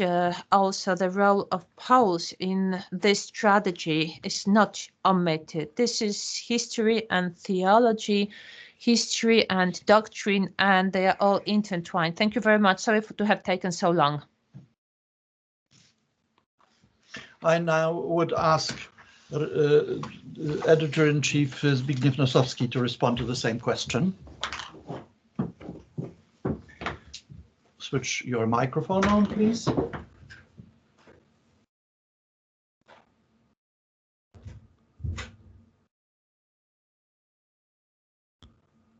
We still do not hear the speaker.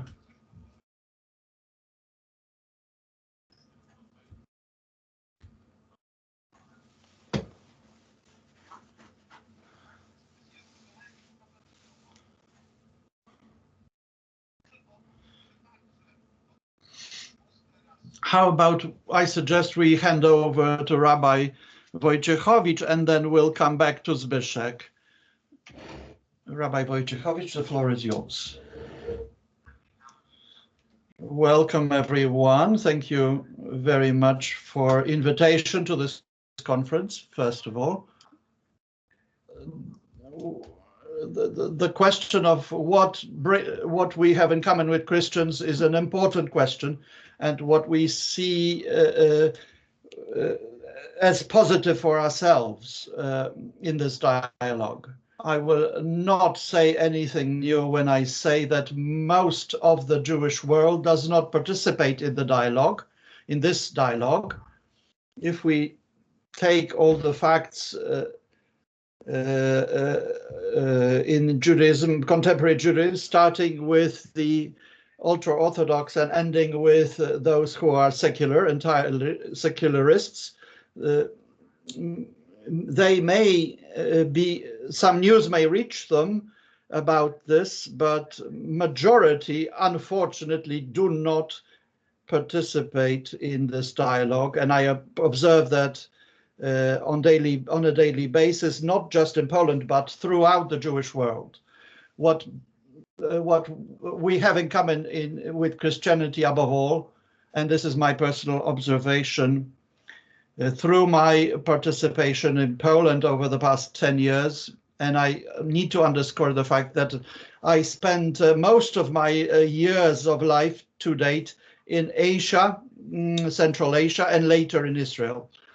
So my experience with Europe is relatively limited. But taking into account the fact as to what is happening here in Poland, in the Polish Council of Christians and Jews, and the broader field, I have taken part in 2 meetings of the International Council of Christians and Jews as well. I note that our joint task is to seek the truth. We, Christians and Jews, and I also believe that Muslims as well as representatives of other non-monotheistic religions, is to look for the kernel of truth, to reach to that kernel, and as we receive them, to pass it on to our faithful. And we have been doing that, attempting to do so over millennia, both Christians and Jews and Muslims and other religions. And the history of Christian-Jewish relations is a complex one.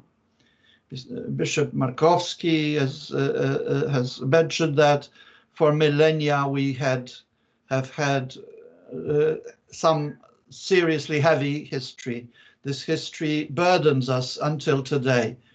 And most don't participate in this, but on the part of Christians, this is again not that majority of Christians are interested in this specific Christian-Jewish dialogue. But nonetheless, it is on us that this great responsibility for reaching this truth together.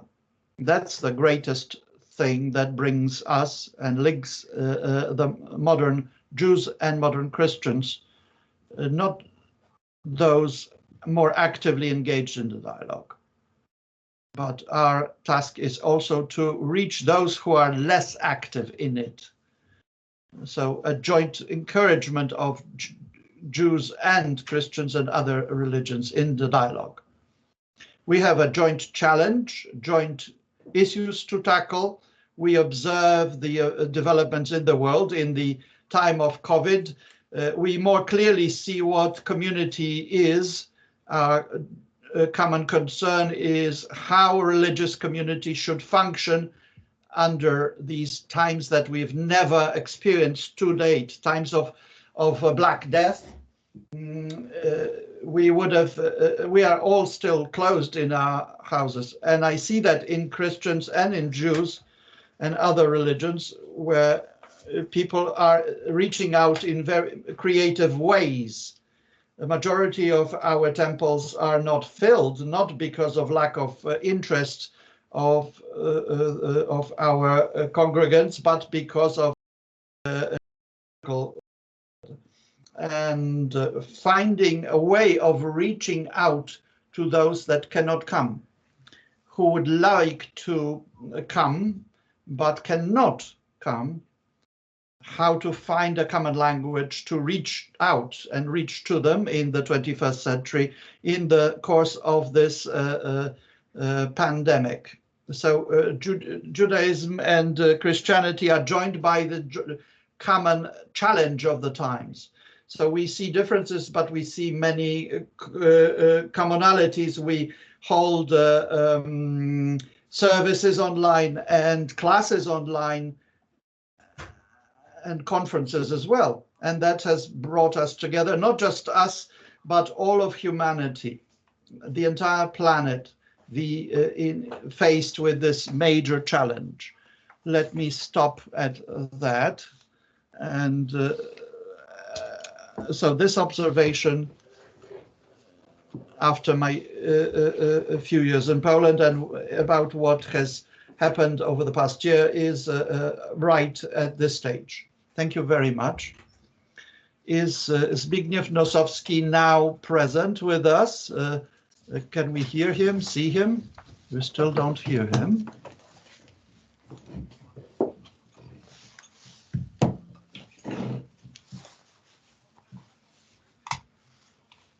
You may have your computer microphone switched off.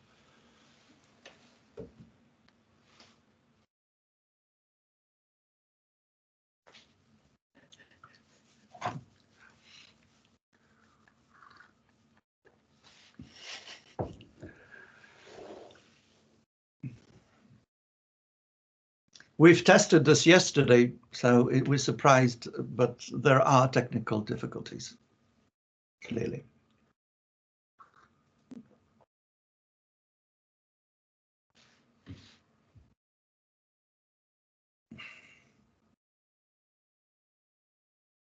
So we need to wait for the speaker to switch off and then switch back online. Maybe that can help.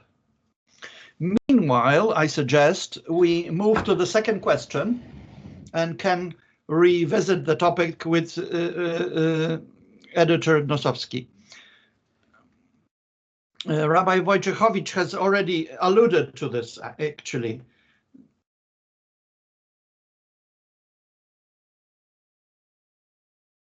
I can see Nosowski joining us. Do you hear us?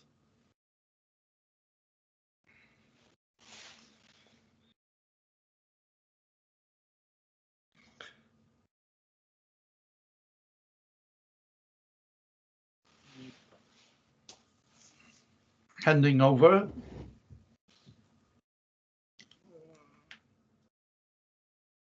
We hear you, maybe not very strongly, but we hear. What's strange to me, and my pride is being punished. I felt assured that everything would be fine, but unfortunately the quality is not good.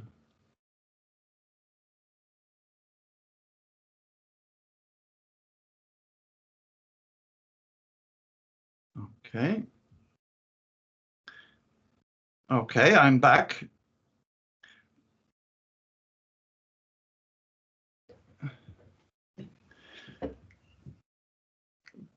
To placate the concerns, I would start with two jocular comments. I'm happy that the Catholic University of Lublin, through Professor Żurek, deemed me Catholic, which I'm very happy to hear. The professor also mentioned how one can introduce justice among Christians and Jews by using alphabetical order, but he failed to mention which alphabet we follow, and he still relies on Latin alphabet. So let me also start lightly and say, I have had to explain to my Jewish friends as well as Christian friends that I have somewhat less time for a Jewish-Christian dialogue, simply because I need to deal with various actions and matters that are aimed at ensuring that Polish Jews can have a partner for their dialogue. And I'm referring to the fact that the fact that Jews survive in Poland is pretty ensured because they have survived and are there. The question of whether Christians can survive Poland is a more questionable now, and among others because I don't want to answer my question in a more objectifying manner as the others have done, which I thank them for. But I need to say that something that fascinates me now, and I should immerse myself in the Jewish experience to find answers to these questions that nurture me. And this is continuity in Judaism. One can continue for so long. I am fascinated by this continuity with so many changes. One can maintain continuity. I am fascinated by this ability to and readiness for change, that in this one can introduce so many changes, and plurality is of great interest to me, in spite of a central structure. Various streams of Judaism exist, and yet they maintain a sense that there is a common strand among these multiple voices. I am fascinated by this, particularly now at the moment that we are experiencing today in Poland, but not just in Poland, an end of an eon of Christianity, epoch in which this civilization that has been birthed out of the Christian root used to guarantee to Christians certain cultural stability, such as enjoyed by Catholics in Poland, because both law and culture and traditions were steeped in Christianity. We are moving into a new phase, new eon, I would say. Well, the end of an eon is not the end of the world, thankfully, but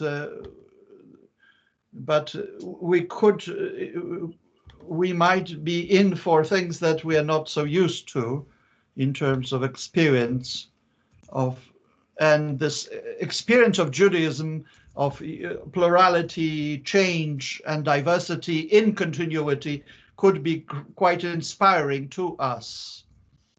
One final comment, and I will then restart my computer to clear things out, to speak normally. Well, there's something sad also, and I've said that already,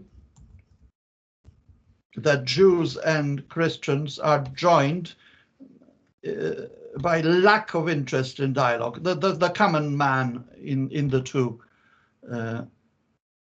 peoples, in spite of various efforts undertaken. Even here, what we have been doing is very much isolated from the experience of an average community member, unfortunately. Thank you very much. We are now waiting for you again, and coming back to Stas Wojciechowicz, Rabbi Stas, because Rabbi has started discussing the issue of joint challenges faced by both Christians as well as Jews, the Christian institutions as well as Jewish institutions. And these challenges such as secularizing world, fundamentalist movements, nationalism, and as well as the let's say overbearing technicality of life, and changes in the demands of human beings, machine being coming to the fore. Should Christians and Jews deal with these challenges by themselves, or maybe we could act jointly? Rabbi, let's start with you. The topic is important. One topic is important: how our communities can sustain themselves, and this links in with the secular toe, because most of the formal members fail to participate actively in the religious life of their communities. And then question of technical development. There again, we might find ourselves in a situation, say on an online situation, we had 1,000 people, and normally they had 100 maximum. This was an experience of one friend in United Kingdom, where a family event suddenly was flooded by participants, online, of course.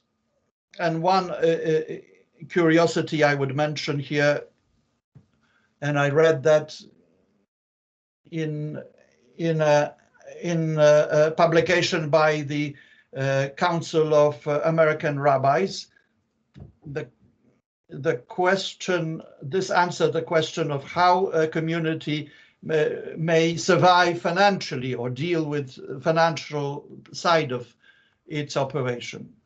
And I would quote this: you need to treat this is American context, of course, and model the existence of congregation. There are membership fees and so on. We should, this was an appeal. Let us treat our synagogues and congregations as our life insurance rather than a voucher to a health club or a fitness club. So we lose our interest in funding the institutions. The secular trend will come to a point where people are less interested in this spiritual life. Looking at the fundamentalism, and we can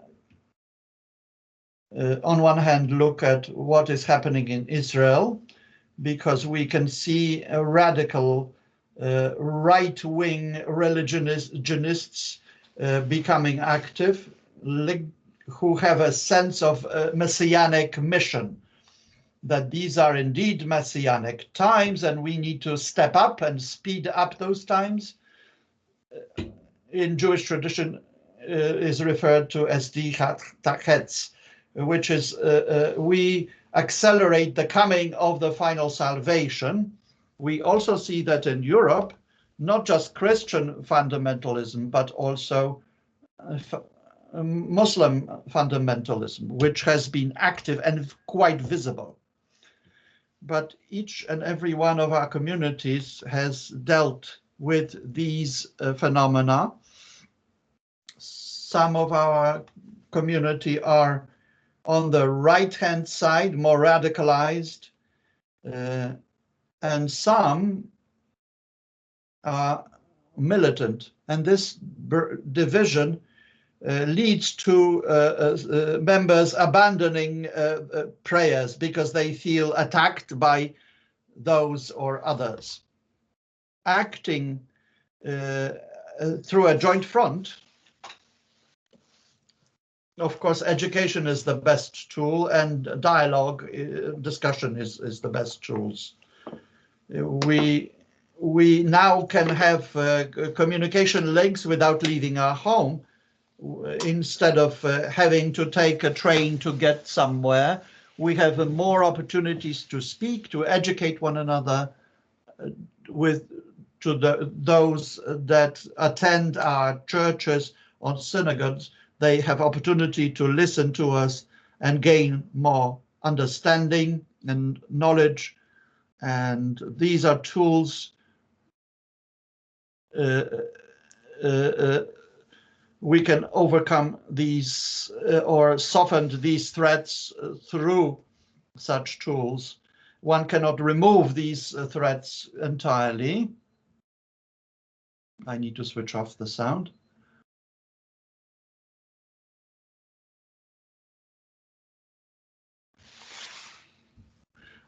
I put in timer on to limit my speaking, and now it's disturbing you.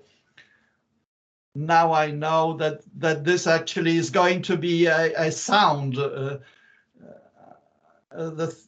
threat can be only somewhat reduced. We cannot completely obliterate it. The question is how we can meet the new challenges, such as transfer online. For over 6 months, we had held prayers online. Some received it positively. We can get to know one another through the computer rather than through prayer meetings. And this is something that we need to solve. This is still a challenge.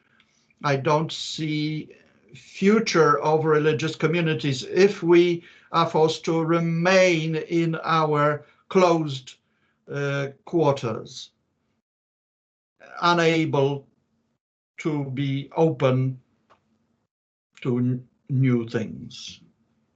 Thank you very much, Rabbi. The same question is addressed to Bishop Rafał Markowski. We ask you to keep to the limit of 5 minutes of time.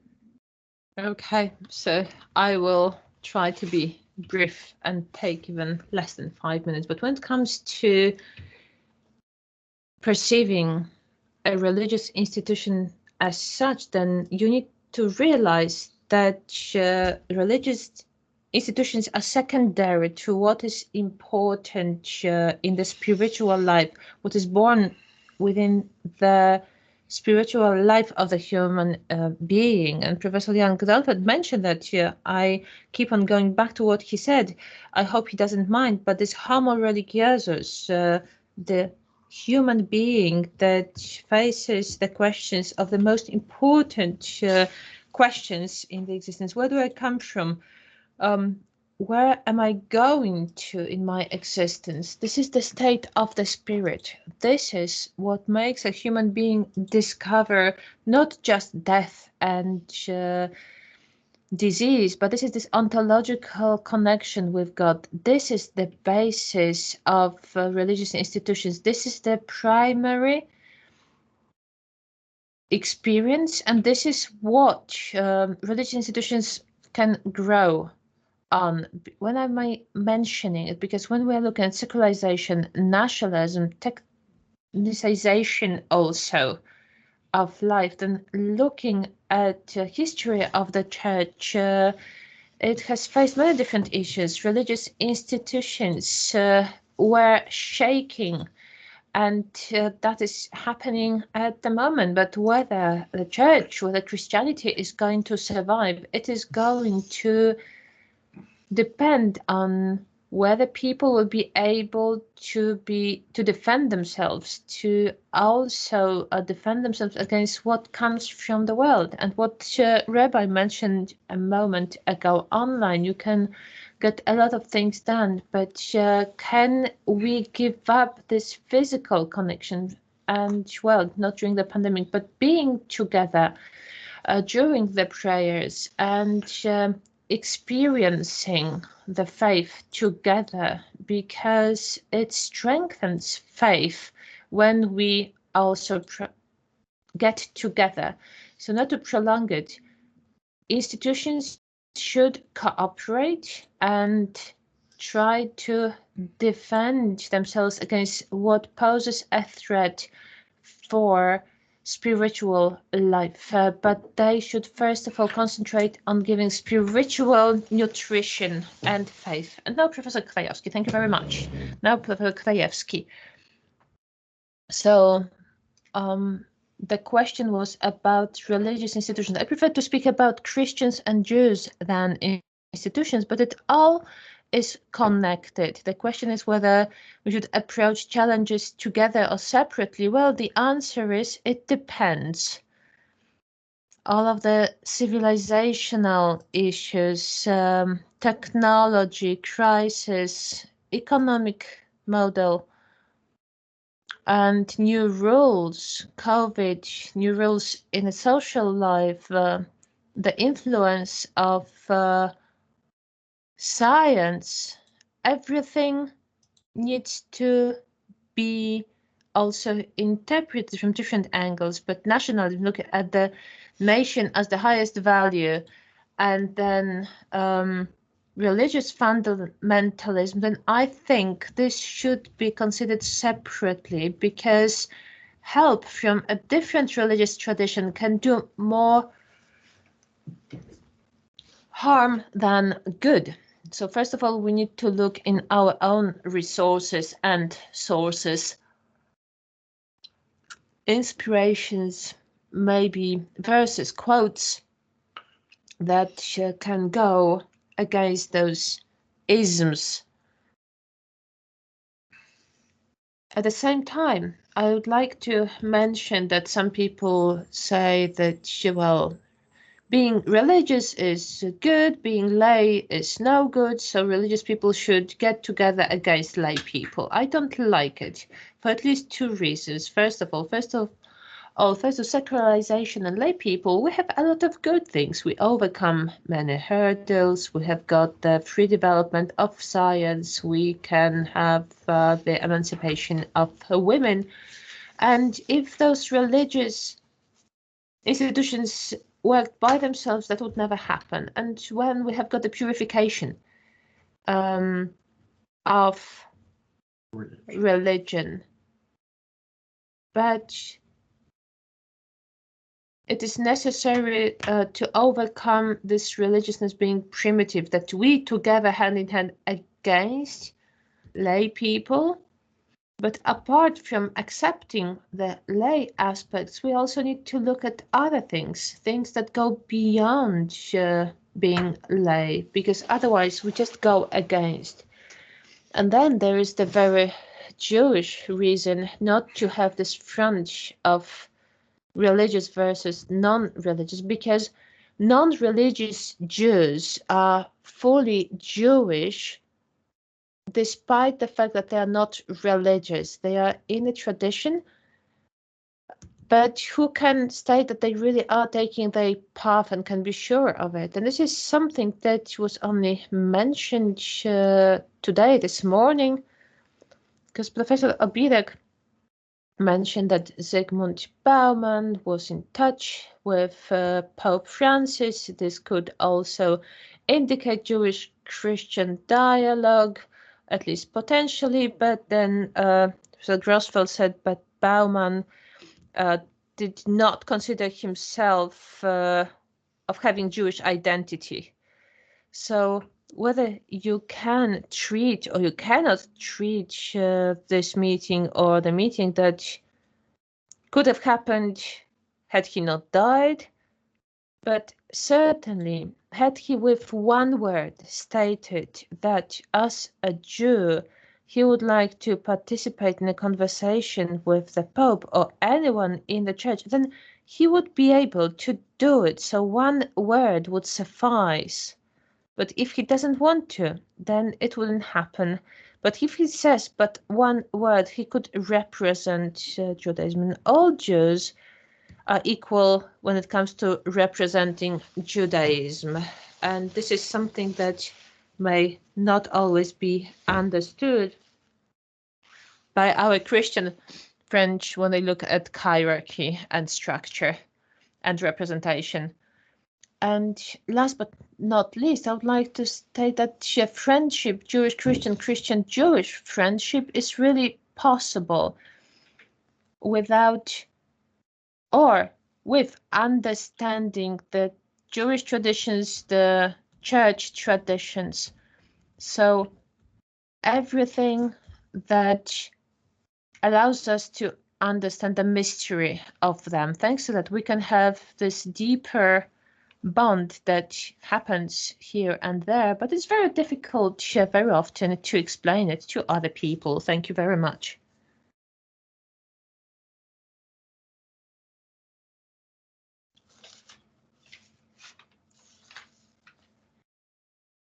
Thank you very much, Professor Krajewski. And Zbigniew Nosowski, are you with us, or it still doesn't work? So we are going to call you up. And in that second question, you will be the last one to speak. Mikołaj, please call Editor-in-Chief.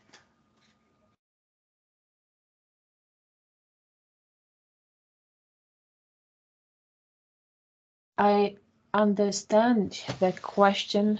I've been with you all day long. I have no idea what has happened here and what the issue is. So,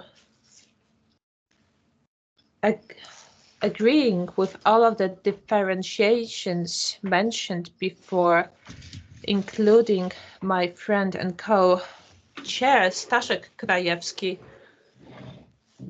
I would say that we live in times when it really makes sense to emphasize that whatever can be done together should be done together.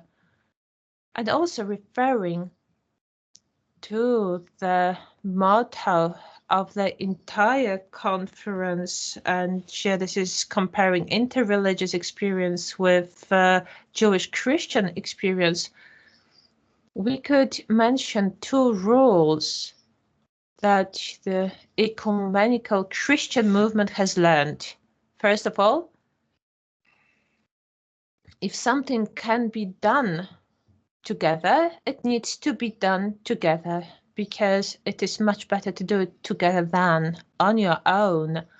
This is one of those unofficial rules of the ecumenical movement. And the second rule is extremely important regarding such proportions when it comes to religious groups that we have in Poland. And this rule was defined by Jan Tudnał, the Nestor of the ecumenical movement in Poland. And Jan Tudnał in the 1970s formulated a rule that he described the multiplier rule. And that means that from a bigger community should be expected, demanded from more as much, in as much she's larger. So many times, as many times she's larger than the other one. So that means that from Catholics in Poland, we should demand most. And when it comes to the relations, Christian-Jewish relations, 1,000 times more should be required from the Catholic side. In today's world, there is a great need for brotherhood, especially that is emphasized in Fratelli Tutti by Pope Francis. Zygmunt Bauman and the discussion that was started here, Staszek mentioned to me it wasn't just a hypothesis that Pope Francis and Bauman did meet.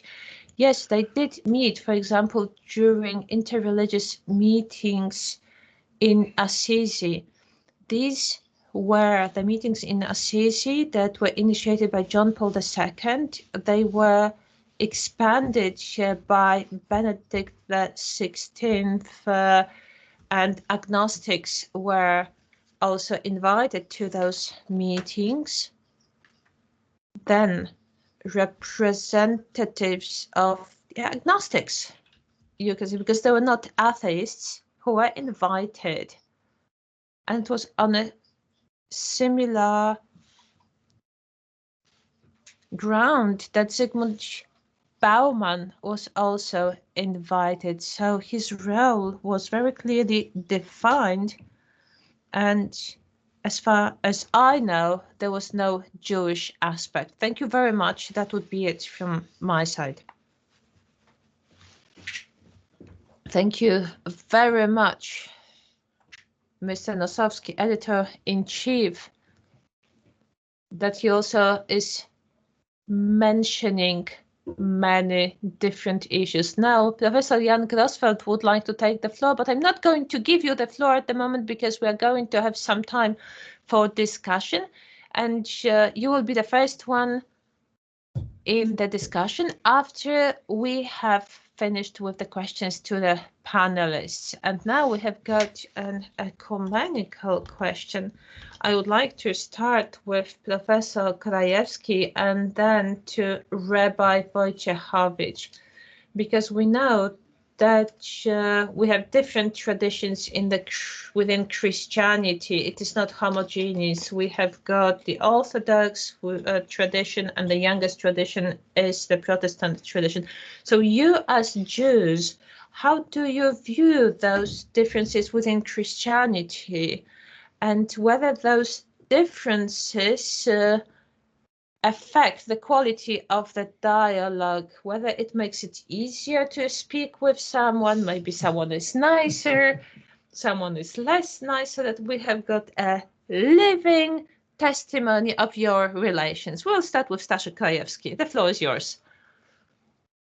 I will share my personal opinion in just a moment, but I would like to start by emphasizing that for the majority of Jews, such differences are not very important. They don't really notice them. And in Israel, especially in Israel, we don't notice them. So we know that there is this, huge Christianity, and there are many differences within it, but what the differences are and that we should change our attitude towards it, that doesn't really take place. But all Jews, including me, but all Jews are also influenced by the local environment. And most Jews living outside of Israel know quite a lot about the dominating culture or religion, the language and culture within they function. And for me, in Poland, Catholicism is the main point of reference because of the language, my education, culture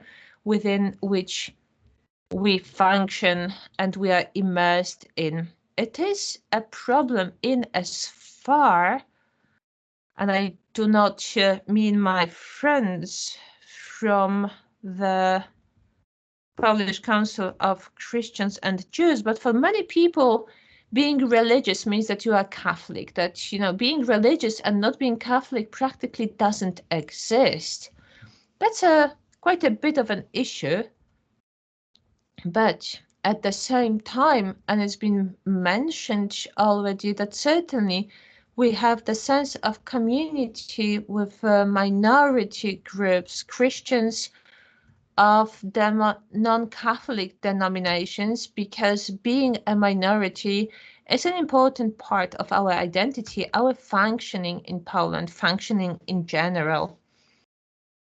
In that sense, this is the closeness that is not verbalized most of the time. However, it is present. However, when we have certain denominations, when an attitude towards Jews and being a missionary towards Jews, this is something that would obviously come up. It doesn't really happen in Poland, although sometimes you do notice it. And I know that there's very little time, so I would like to come to the end of my answer, but something that is also connected with the fact that we have got different denominations, that for me personally, it may be of importance with people who I'm in touch with. Then the hottest subject in Poland at the moment is the subject of abortion. So there's one approach from the Catholic side, and there's a different approach within the Protestants, for example. So this is the question of when you start as humanity, whether it's the embryo or whether it starts later. So in Judaism, an embryo is not a human being yet, but you should protect it, but not at all costs. So those differences are worth taking into consideration, because can also influence the disputes that are really hot in Poland at the moment. Thank you very much. Thank you very much for this voice. Now we would like Rabbi to take the floor. Let me start with an anecdote taken right from my personal life. Before I came to Poland, I was in St. Petersburg, Russia, and most of the inter-religious contacts between Jews and Christians were those with the Protestant communities. Catholic Church was not represented much. The Eastern Orthodox Church is not that much interested in any sort of dialogue outside of the official meetings at the municipal major or other anniversaries. So there was a greatest interest came from the Protestants. And one congregant of mine said to me one day that she will not attend the prayers because she is going to some Protestant church to help his colleague. Turned out that if someone goes there with a new person, will get some sort of a bonus.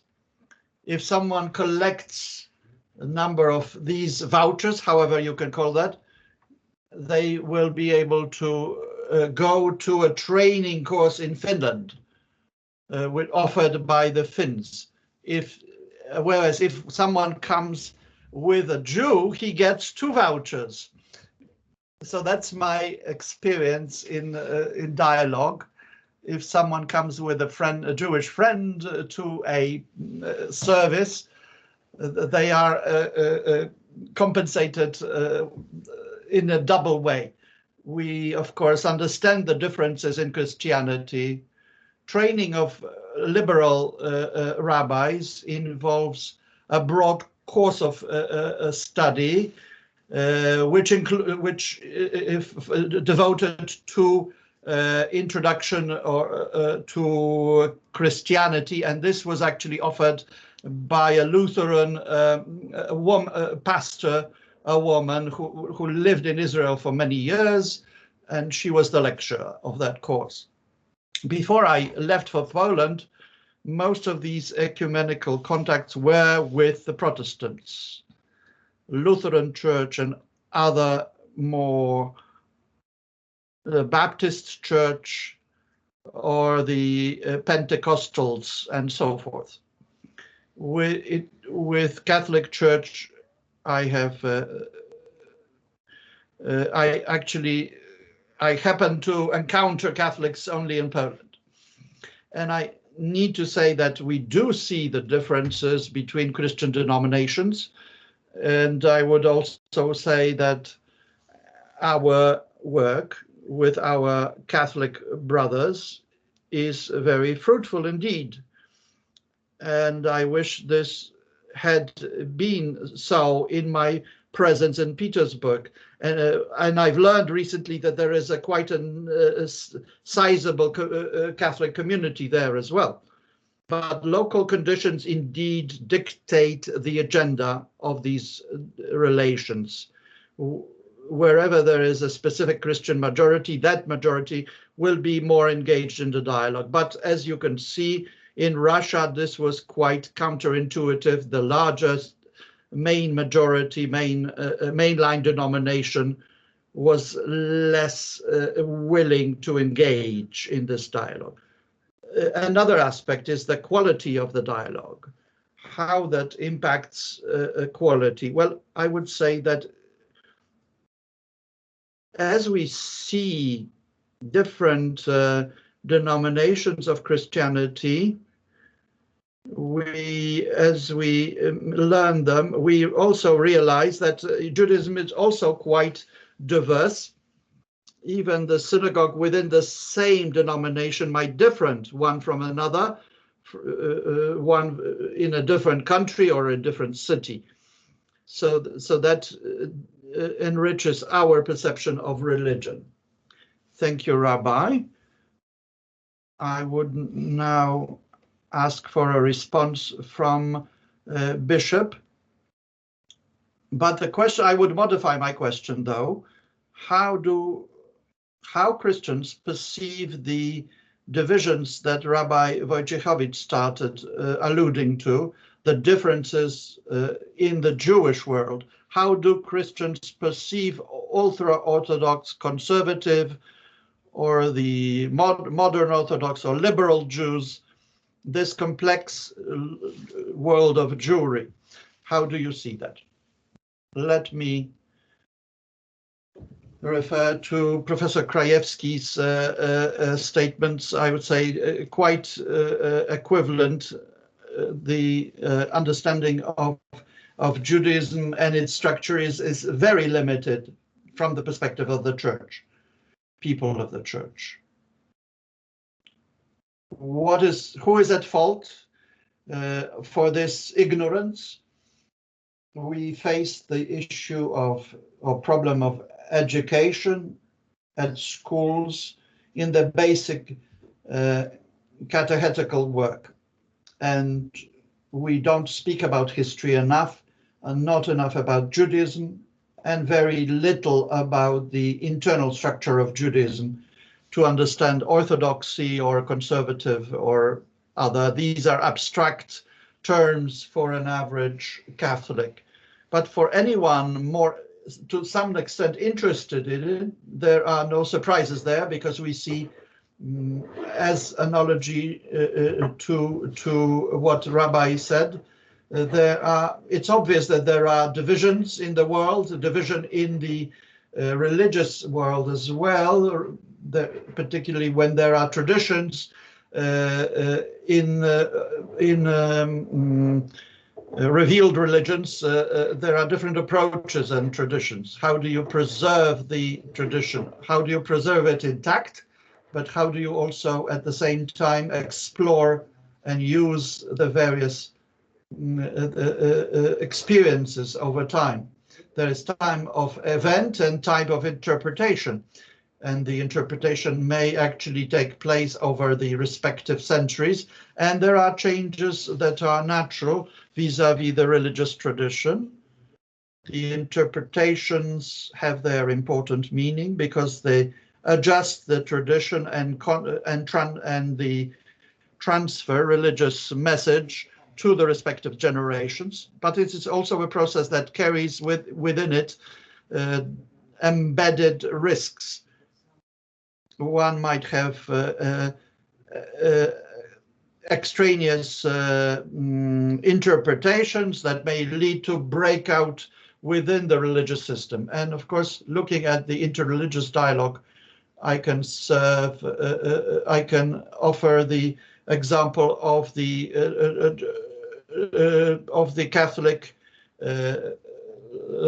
religious teaching. One, the anonymous Reiner's theology, and Arstellen represented a Dutch theologian who believed that interreligious dialogue makes no sense, is futile, and Ratzinger represented after the council, and this purely shows the various differences in approach to the interreligious dialogue. So to summarize this question, we certainly do need educational processes that run in parallel in the two religions through the difficult history to enrich the universal knowledge of individuals. We should, as Christians, understand Judaism and also our religion and all that is linked with them. Thank you, Bishop. Should you go to Israel for a longer time, you will quickly learn how to differentiate between the various denominations. I, at one point, had a room in Mea Shearim, and I came in from Poland on Friday evening. My plane was late, and I came with a car after dark to that, and the local youth tried to carry my car out of there. I quickly learned to differentiate between ultra-Orthodox and other Jewish views. So practical education is the best. I will now ask Zbigniew Nozowski. Have you heard our question? Hello?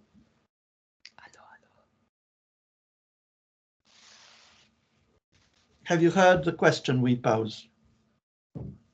I'm still fighting my computer, but without success.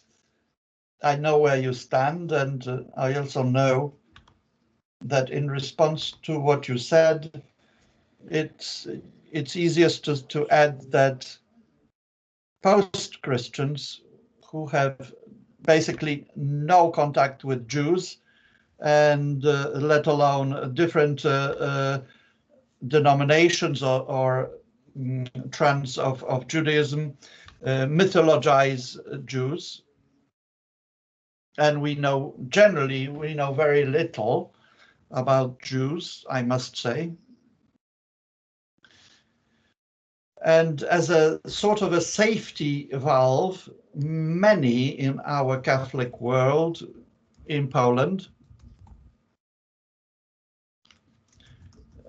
as a safety valve, assume that the real Jews are the Orthodox Jews, and only gradually do we learn that other Jewish strands of Jewish life are not necessarily inferior or in any way not legitimate. And this is something difficult to learn, and you have to practically learn it. One interesting practical lesson for me was that one day I asked Rabbi Michael Schudrick about some debate that was taking place within the Jewish community, and it came to public attention. And I asked him, "What does it mean?" And he said, "Zbyszek, that is the best proof of normal Jewish life returning to Poland. We are fighting between one another inside, interesting, revealing comment. Worth noting here also, with some ambivalence, the fact, and in reference to mass culture of today, Stiesel, which is a series on Netflix, helped demythologize the Haredim, the Orthodox, ultra-Orthodox, for people, whereas Ana-Orthodox used a common cliche: this is a closed community, to be normal you have to leave it, and so on. So all these communities experience similar problems, and that makes us more understanding and human. Let me share one more experience. It's well known that Haredi communities are, to put it softly, have a very limited interest in Christian-Jewish relations. And when one day I appeared in Pesach apologies.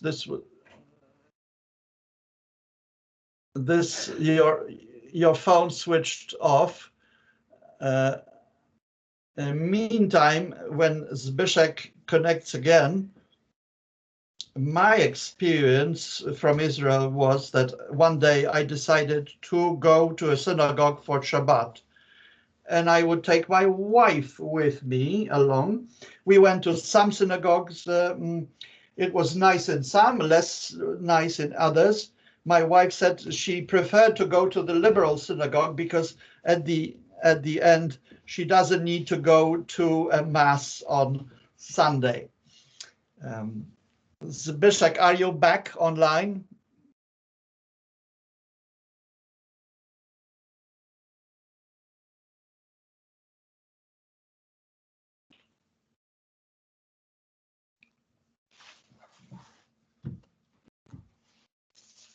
So let me silence this. My most recent, one final experience I want to share. How we appeared in Hamotziav, issued in New York by ultra-Orthodox community. Well, this came from the fact that the publisher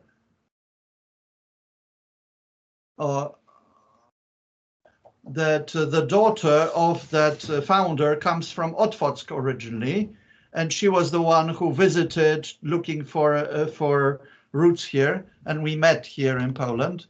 There was a local priest and myself, and she came with a Rabbi Shudrik for commemoration, and she was intrigued by one thing.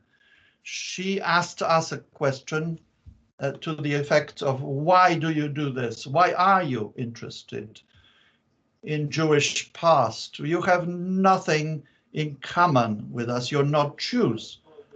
To which I responded in succinct manner. We said, because we're Catholics. And she was somewhat startled by that answer. She couldn't understand it, and I had to explain. And as a result, sometime later, we were asked to publish articles for a Pesach issue. They discussed about meetings of Christians and Jews, Poles and Jews in Poland. So this was an important experience of dialogue.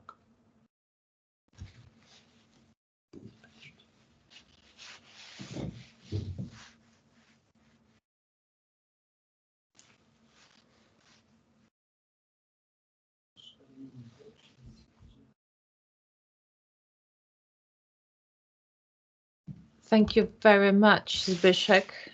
for this statement. And now Bishop Markowski will take the floor. Unfortunately, then he will need to leave the conference, but a few words just to conclude your presence here. Ladies and gentlemen, I'm sorry, this is something that has come up suddenly, but I have to join another meeting. So I actually wanted to be here, present here during the conference for the whole day. I rescheduled all the other assignments, and I am really full of admiration for all of the participants, for all of the speakers, for the chairpersons, for the organizers as well. As I mentioned at the beginning of the conference, I am really happy that it is taking place in these difficult times of communicating, of having the dialogue, not just the Christian-Jewish dialogue and Polish-Jewish dialogue, but also in this dimension that goes much further than just the religious dialogue. This is the human dimension, interhuman dimension, and I'm really happy that I was able to participate in this conference. Bishop Markowski, you also have restored faith that our hierarchy actually is able to stay in one place for more than 45 minutes. Just be very cautious about this faith in hierarchy. Thank you very much.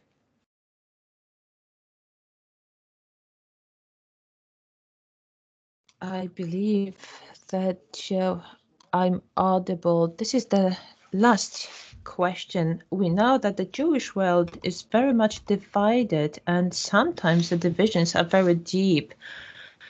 I would like to know your thoughts whether the experience of this dialogue with Christianity is helpful to start like this ecumenical dialogue within Judaism. I would like Professor Krajewski to answer this question first. The shortest question is no, it is not helpful.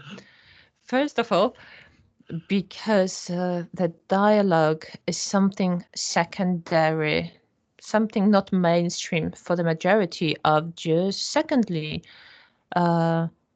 Rabbi Soloveitchik of the so-called modern Orthodoxy in Poland and in America, even though he came from Poland, he was of the opinion that about private spiritual issues one doesn't talk outside, because you have to understand so much, to have so much experience and understand so much to really grasp what it's all about, that it's better to leave it alone.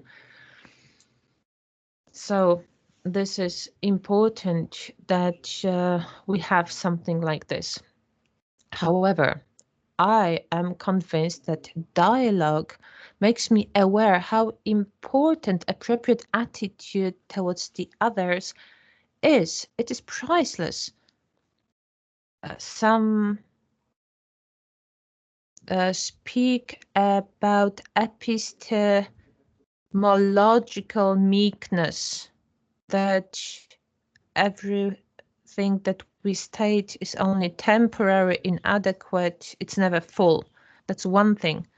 So being humble, being meek, but also being open towards other people that maybe they have a different faith, they believe in what I don't believe in, but thanks to that faith, they move forward.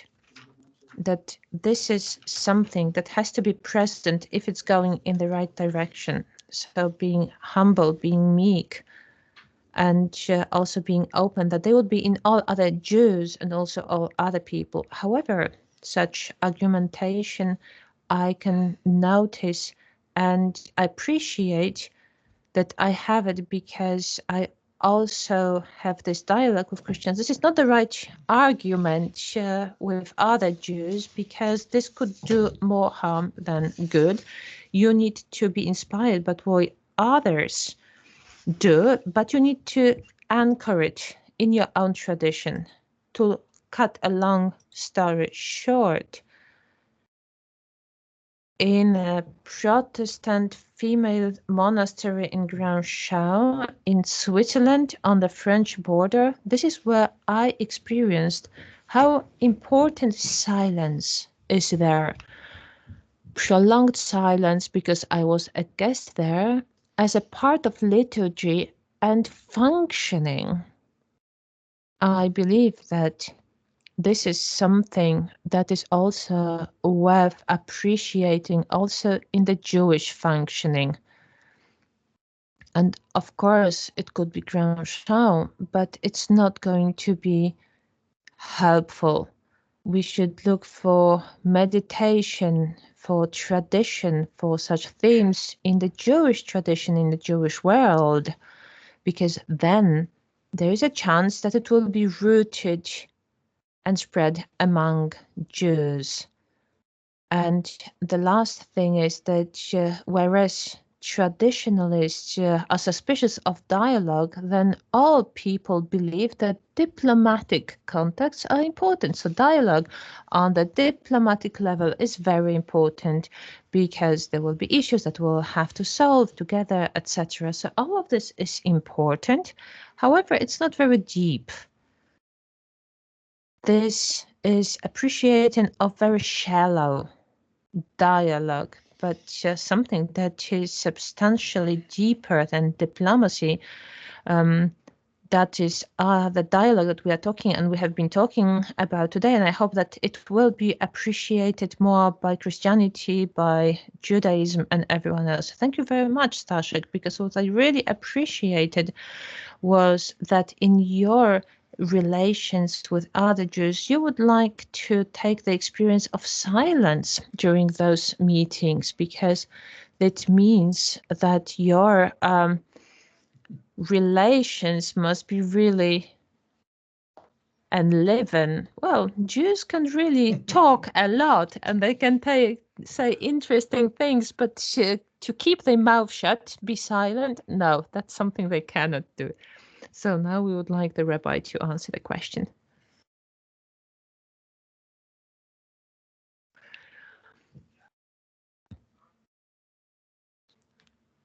I will start with an experience from my life.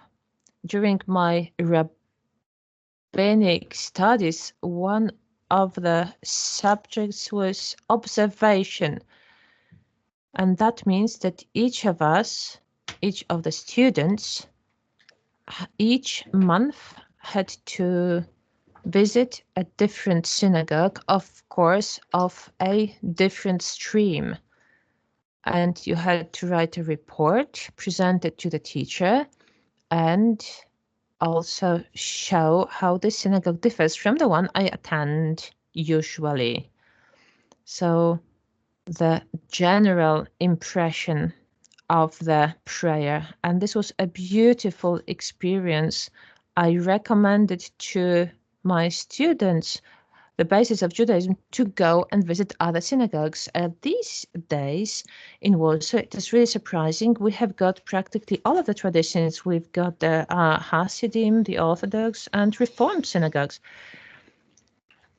And how does dialogue influence our conversations and concord in the Jewish world? Let me put it this way. Sometimes it is easier for me to get a permission from Christians to visit my synagogue than for Jews to visit another synagogue, because allowing someone to come in, it means that you acknowledge that person as a real kosher Jew, and the same goes for the synagogue.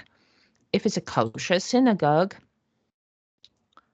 from the halachic point of view, so Jewish law, that you have got a division into the part for men and for women, or whether such a division doesn't exist. And sometimes this lack of permission, it is more from the side of the Orthodox. For the non-Orthodox, actually sometimes leads to some bitterness.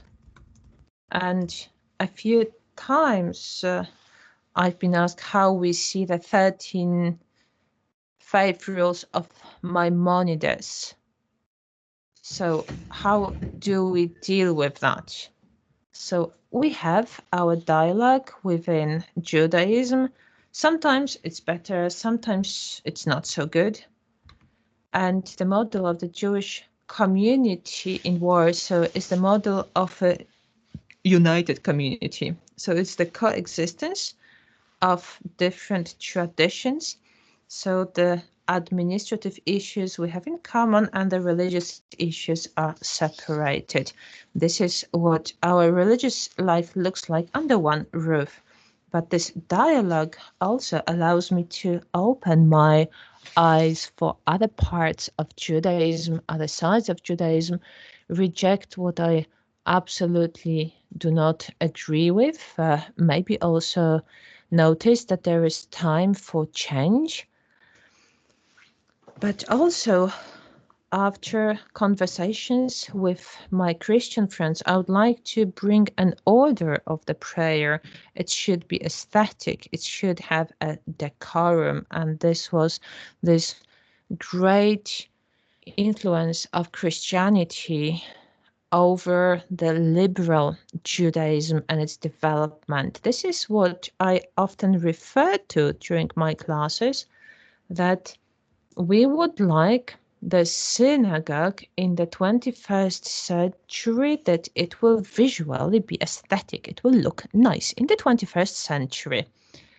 Thank you very much, ladies and gentlemen. Editor-in-Chief Zbigniew Nosowski is so disheartened and so fed up with his computer that he just doesn't feel that he has enough energy to to speak. Well, I'm not surprised, because whenever you switch your TV on, Nosowski is there, on the radio, Nosowski is there. So I'm not surprised. But if there is anything that you would like to add, Zbyszek, please feel free to call me or Mikołaj, and then we are going to connect as well. Ladies and gentlemen, we are moving on to questions, and Jan Grosfeld will be the first to take the floor. And well, from the chosen people he comes when it comes to the verbal part and when it comes to the tradition as well. But maybe you only are silent with your wife. So there is a question. I had a question to Zbyszek. He can hear us, yes? Yes, because he said, and he shared his subjective care, but it is an objective issue. But when it comes to the structures, did you mean the structures of Christianity and what you meant?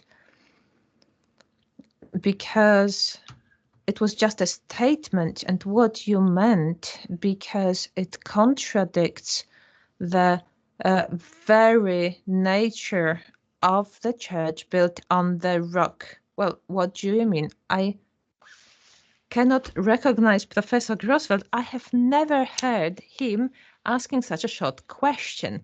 But let's take the remaining 4 questions, and then you are going to answer one by one, and then Zbyszek, you are going to call us, and we are going then to broadcast it.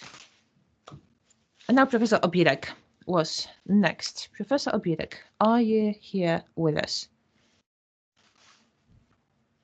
It may be that Professor left his hand up and left us. Let us then move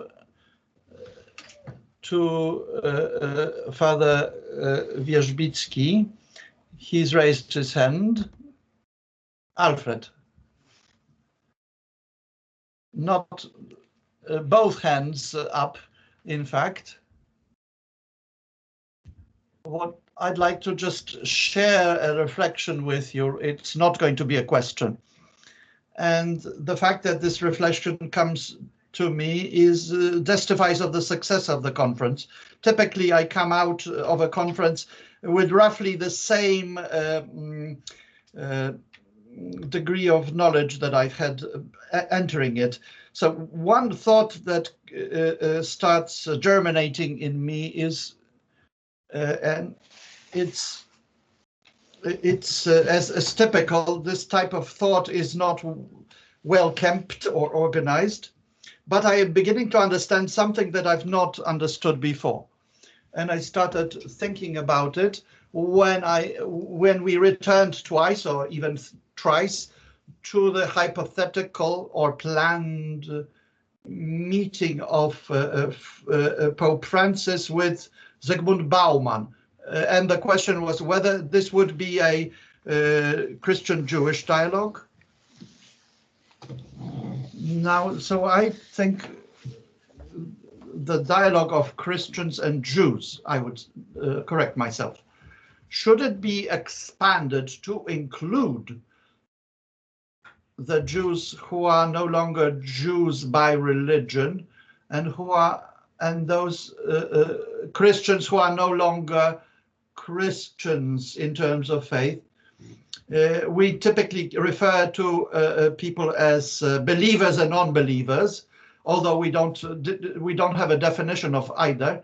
So Zygmunt Bauman, I keep on reading Bauman for years. I have, and through his reading, Staszek Obirek would have more to say because he's held long discussions with Zygmunt Bauman, but I believe that the dialogue could be and should be expanded to include these people.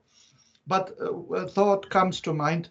Professor Kamykowski posed the following interesting question. If the common root, is the Abrahamic legacy, as opposed to being from Adam. Now the legacy of Adam, which is in the religious and non-religious. I don't want to go into the various thoughts, expand on those, but it's quite provocative, particularly when we read the most recent encyclical of the Pope Francis. It is Franciscan reflection. I am referring to Francis of Assisi. The title of that encyclical actually is a quote from the Francis of Assisi. But the entire social discussion is focused into the idea of brotherhood without borders. Although he says there are borders, you have to limit the borders, the dividing lines.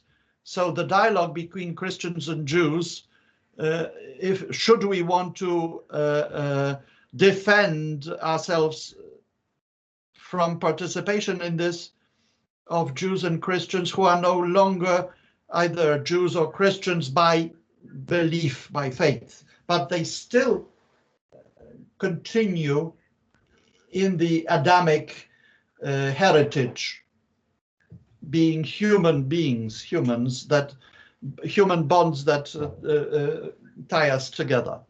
So that's a loose thought, of course, and I am not even able to answer myself to the questions I am posing. So I await someone to take this a step further and help me understand this. Who is speaking now?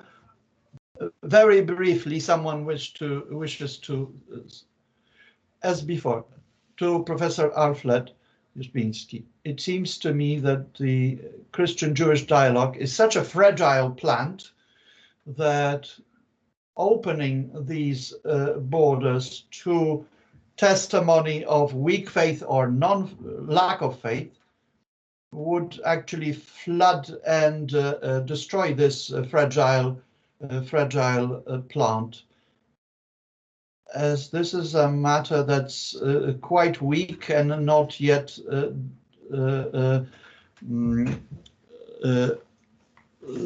strong in its growth.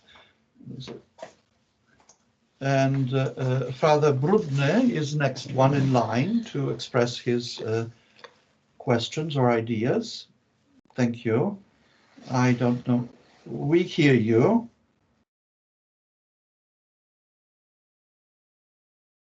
I'd like to address my question to Rabbi Wojciechowicz. We have heard that Rabbi had links with Lutherans. We also heard that as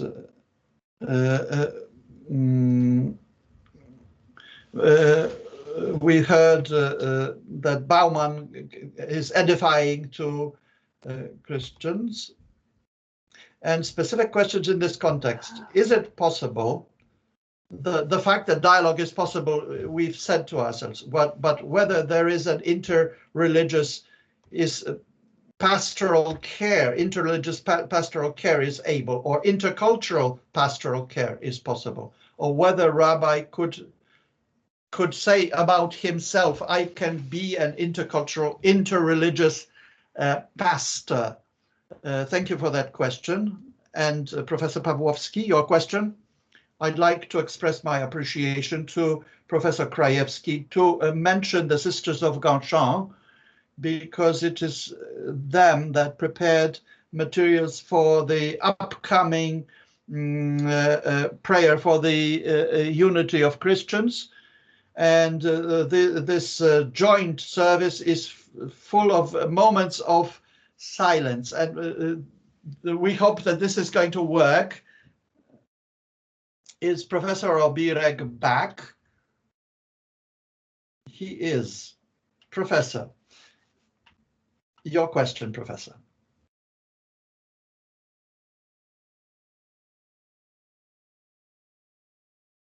Quality of sound is unfortunately quite weak. Now we can see you. That's improvement. Can we hear you though?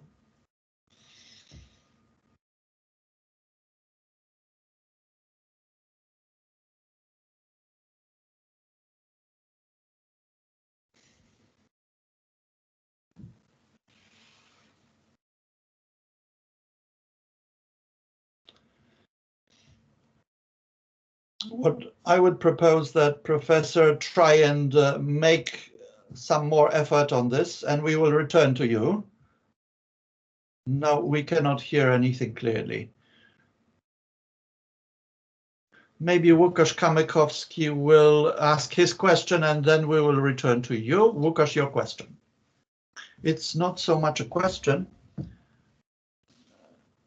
but addressed to our partners on the Jewish side. The proposal of Alfred, Father Alfred, he's made it symmetrical.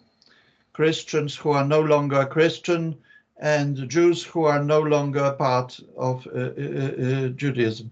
But there is no symmetry here. When we discussed initially the root and tree, this is not the same. A Christian you become through the act of personal faith, whereas Jew you do not become through act of personal faith, but being part of the holy root.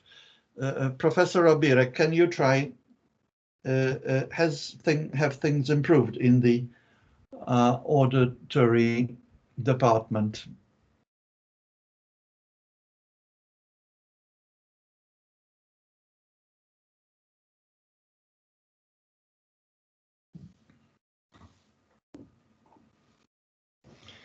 Another solution, if I may, could you kindly call Professor, but I do not have the Professor's phone number.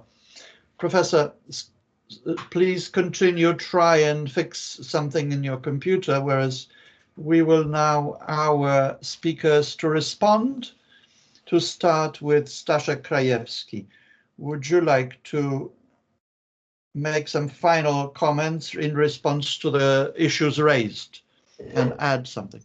By all means, particularly to the question Alfred Wierzbicki raised and then Kamykowski. I would say that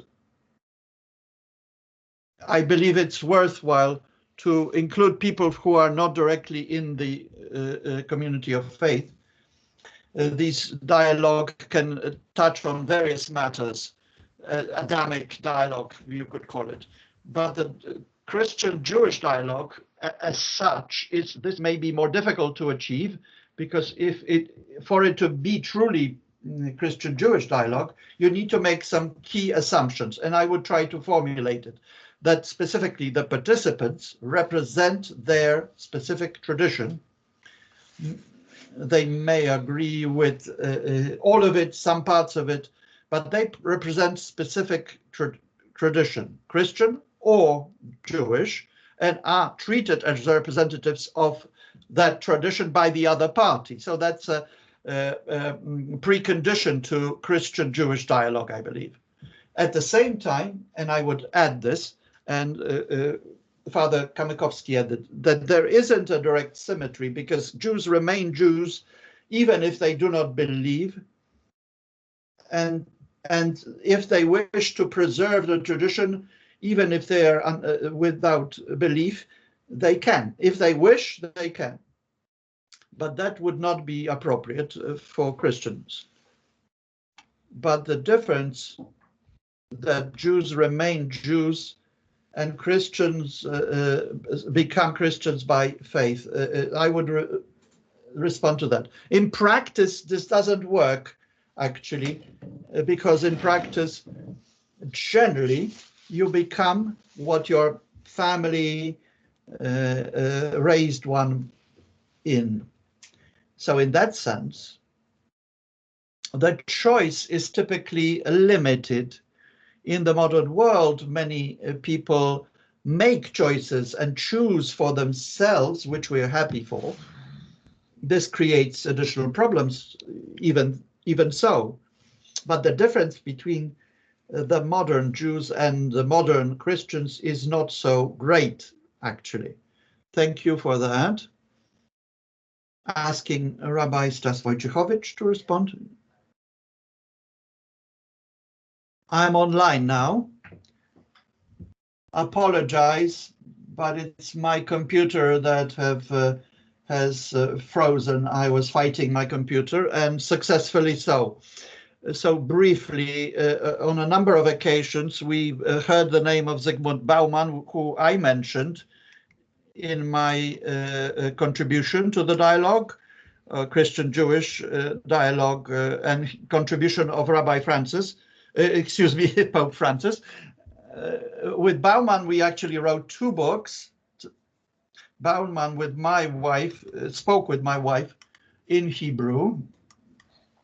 In our books, references to his childhood is very deep, and he recognized himself in Bergoglio's Christianity, this prophetic Christianity. And Staszek Krajewski, as he said, had he said, well, in that book, he actually mentioned that on numerous occasions, referring to his Jewishness.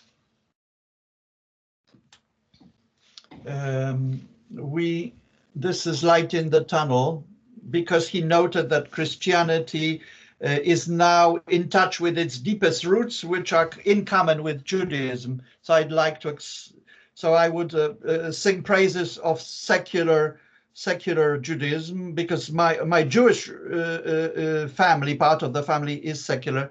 When he thinks of God, my father-in-law says, he thinks of me because I'm the only one that believes in God. So it's a complex problem. I would not set aside the secular Jews. They have more reasons to have doubts than any of us vis-a-vis religion. And the religion is rejected by them often because they did not have good experience, among others, with the Christian Europe. Thank you for that, Professor, for this additional comment. And I would now apologize, not Rabbi Stas rather than Rabbi Homolka.